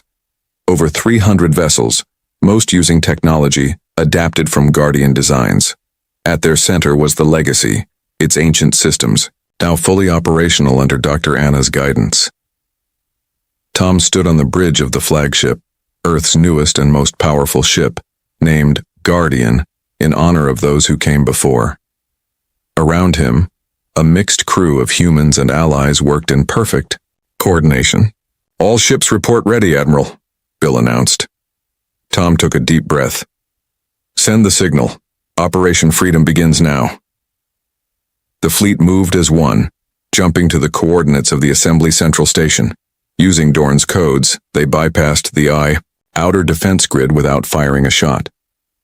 The station came into view, a massive structure at the center of a vast network of smaller installations. For a moment, the Assembly forces seemed surprised, unprepared. Then alarms sounded, and defensive. "Weapons powered up. They know we're here," Bill said unnecessarily. "All ships execute Battle Plan Theta," Tom ordered. "Guardian teams prepare for boarding." The battle erupted in flashes of energy and light. Alliance ships moved in precise formation, using tactics developed over months of smaller engagements. The Assembly ships tried to respond, but they were facing technology they hadn't seen before. Guardian weapons adapted by multiple species working together. On the Legacy, Dr. Anna activated the ship's most powerful system. A pulse of energy, spread outward, connecting to hidden Guardian relays throughout Assembly space. Suddenly, on every Assembly-controlled world, communication systems broadcast the same message. "The time has come to be free. The Assembly's control is breaking. Rise up and join us." Tom led the boarding team onto the central station. They fought their way through corridors and chambers, facing increasingly desperate resistance. In the final approach to the central command room, Tom was wounded, an energy blast grazing his shoulder. "Keep going," he ordered the others, pressing his hand against the bleeding wound. They reached the command center and found the Assembly leaders, the original species who had formed the alliance that grew into an empire. They stood tall and proud even in defeat. "You savages," one of them hissed at Tom. "You've destroyed everything we built." "We ended what you built," Tom corrected him. An empire based on lies and control. You didn't create peace. You created fear. As Alliance forces secured the station, Dr. Anna made another discovery in the Guardian records. She contacted Tom immediately. "Admiral, I found the real reason the Assembly attacked the Guardians," she said, her voice tense with anger. They weren't afraid of Guardian technology. They were afraid of Guardian ideas. "What ideas?" Tom asked. "That all species are equal. That power should be shared, not hoarded. That different civilizations can work together without one controlling the others." "Dangerous ideas indeed," Tom said with a tired smile. Within days, the news spread across Assembly space. World after world declared independence. Some remained loyal to the old order, but they were outnumbered by those eager for freedom. 1 month after the battle, representatives from over 100 species gathered on a neutral world to discuss the future. Tom, now fully recovered from his wound, addressed them. "We stand at a turning point," he said. "We defeated the Assembly, but now we face a greater challenge, building something better in its place." He looked around at the diverse gathering, beings of all shapes, sizes, and evolutionary backgrounds. The Guardians believed species could work together as equals. They were destroyed for that belief. We have a chance to prove they were right, to create a true alliance, not an empire. The debate lasted for days. Some wanted humans to take control, arguing they had led the fight and should lead the peace. Others feared any central authority, preferring complete independence for all worlds. In the end, they formed the Galactic Cooperation, not a government, but a forum where all species could meet as equals. No species could impose its will on others. Decisions required broad consensus. As the gathering ended, Tom stood with Jane and Bill, watching ships from dozens of worlds depart for home. "So," Bill said, "not bad for a bunch of savages." Tom smiled. "Maybe that was our advantage. The Assembly was so convinced of their superiority, they couldn't imagine losing to us." "And now?" Jane asked. "What does Earth do in this new galaxy?" Tom watched as the Legacy took off, now part of a fleet dedicated to exploration rather than war.